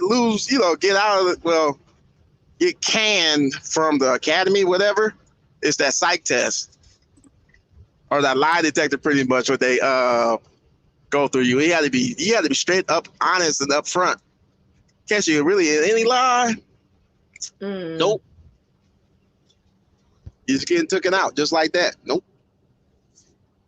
Y'all got to get this together. I ain't going. Like I said, I have no desire, none, to be oh, he said nobody wants to apply. Probably that too. But I mean, when it defund the police, like the police lost a lot of funding, and like, you know, they can't, you know, basically give people any type of bonuses either. So it's understandable. And after you see there's a lot more crime, especially in the Democratic states or the Democratic cities, it's a whole lot worse, and that hasn't been done. And if they do catch the perp, right, they get released for 3 to 4 hours later, so they can keep on doing their crime. It's embarrassing. It really ain't no point. Because I know, like in San Francisco, Oakland, you know, they really on any of those 2 cities, shit, niggas is getting jacked in broad daylight. They'll just bust your window, open your car door, pop your trunk, take everything out of your trunk, out of your car, whatever. Anything they can find valuable, they take it. And after you try to call the police, good luck. The niggas ain't getting there till about maybe an hour or 2 later. That's how bad as it got. And after, like, you know, other cities like Portland, that shit is bad. Last time I went through there, man, I seen so many junkies on the streets, just basically passed out or just having one of them episodes. Nah, fuck that. Can't do it. Yeah, child, that's too much. And like, you know, drugs out there is legal. So they, you know, catch you with any kind of cocaine, crack, heroin, whatever. If it's a small dose of it, like less than I think it's like less than a gram or something, or less than a small rock, they ain't doing nothing. They ain't doing nothing for you. They're not even arresting you. You could go ahead, take your drug, and just be looking like a homeless bum. It's very sad. But that's how it is now. And I had to start thinking about it after a while, like, damn, who's really giving all these policies? And I had to look up who the, you know, for that area, but for that particular area, who's the mayor, who's the governor, all that shit. And damn, it's going up to Democrat. I don't see that really in no Republican state like that. They don't have their cities all jacked up, effed up. And they don't have a bad drug brigade. They might have homelessness, but not that drug brigade shit. Hell no. So, you can go ahead, Almondeyez.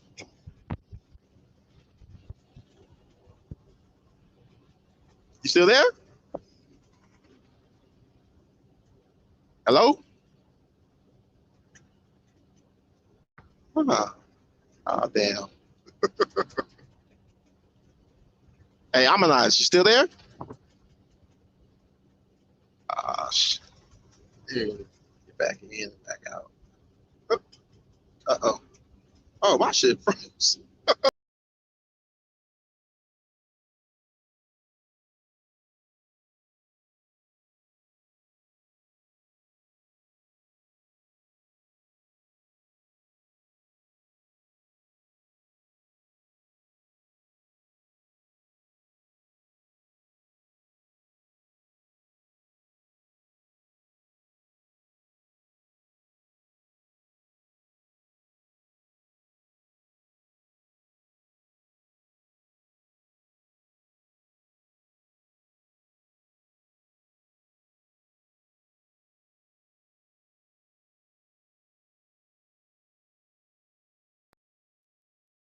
All right, I'm here. Can y'all hear me?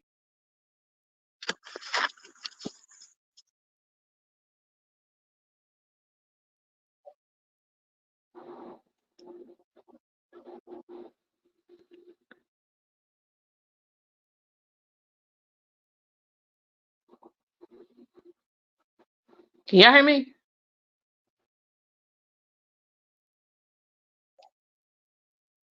Hello? Can y'all hear me? Okay. Cool. All right.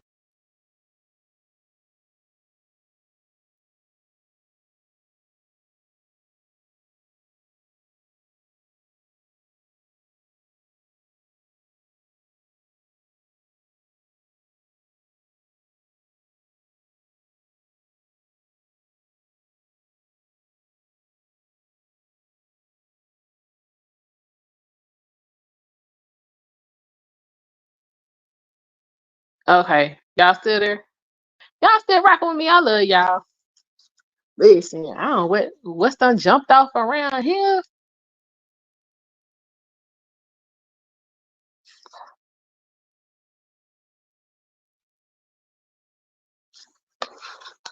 Child, maybe I was doing too much. All right, y'all. Now Trump is on his way to Pennsylvania. He gonna speak.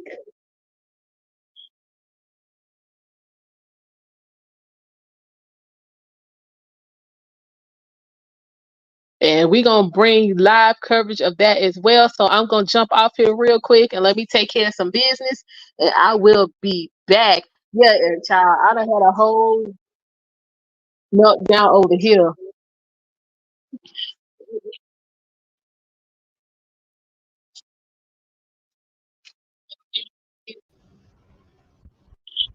Yeah, so we're gonna go ahead and wrap this up, and we're gonna be back for Trump in Pennsylvania. Any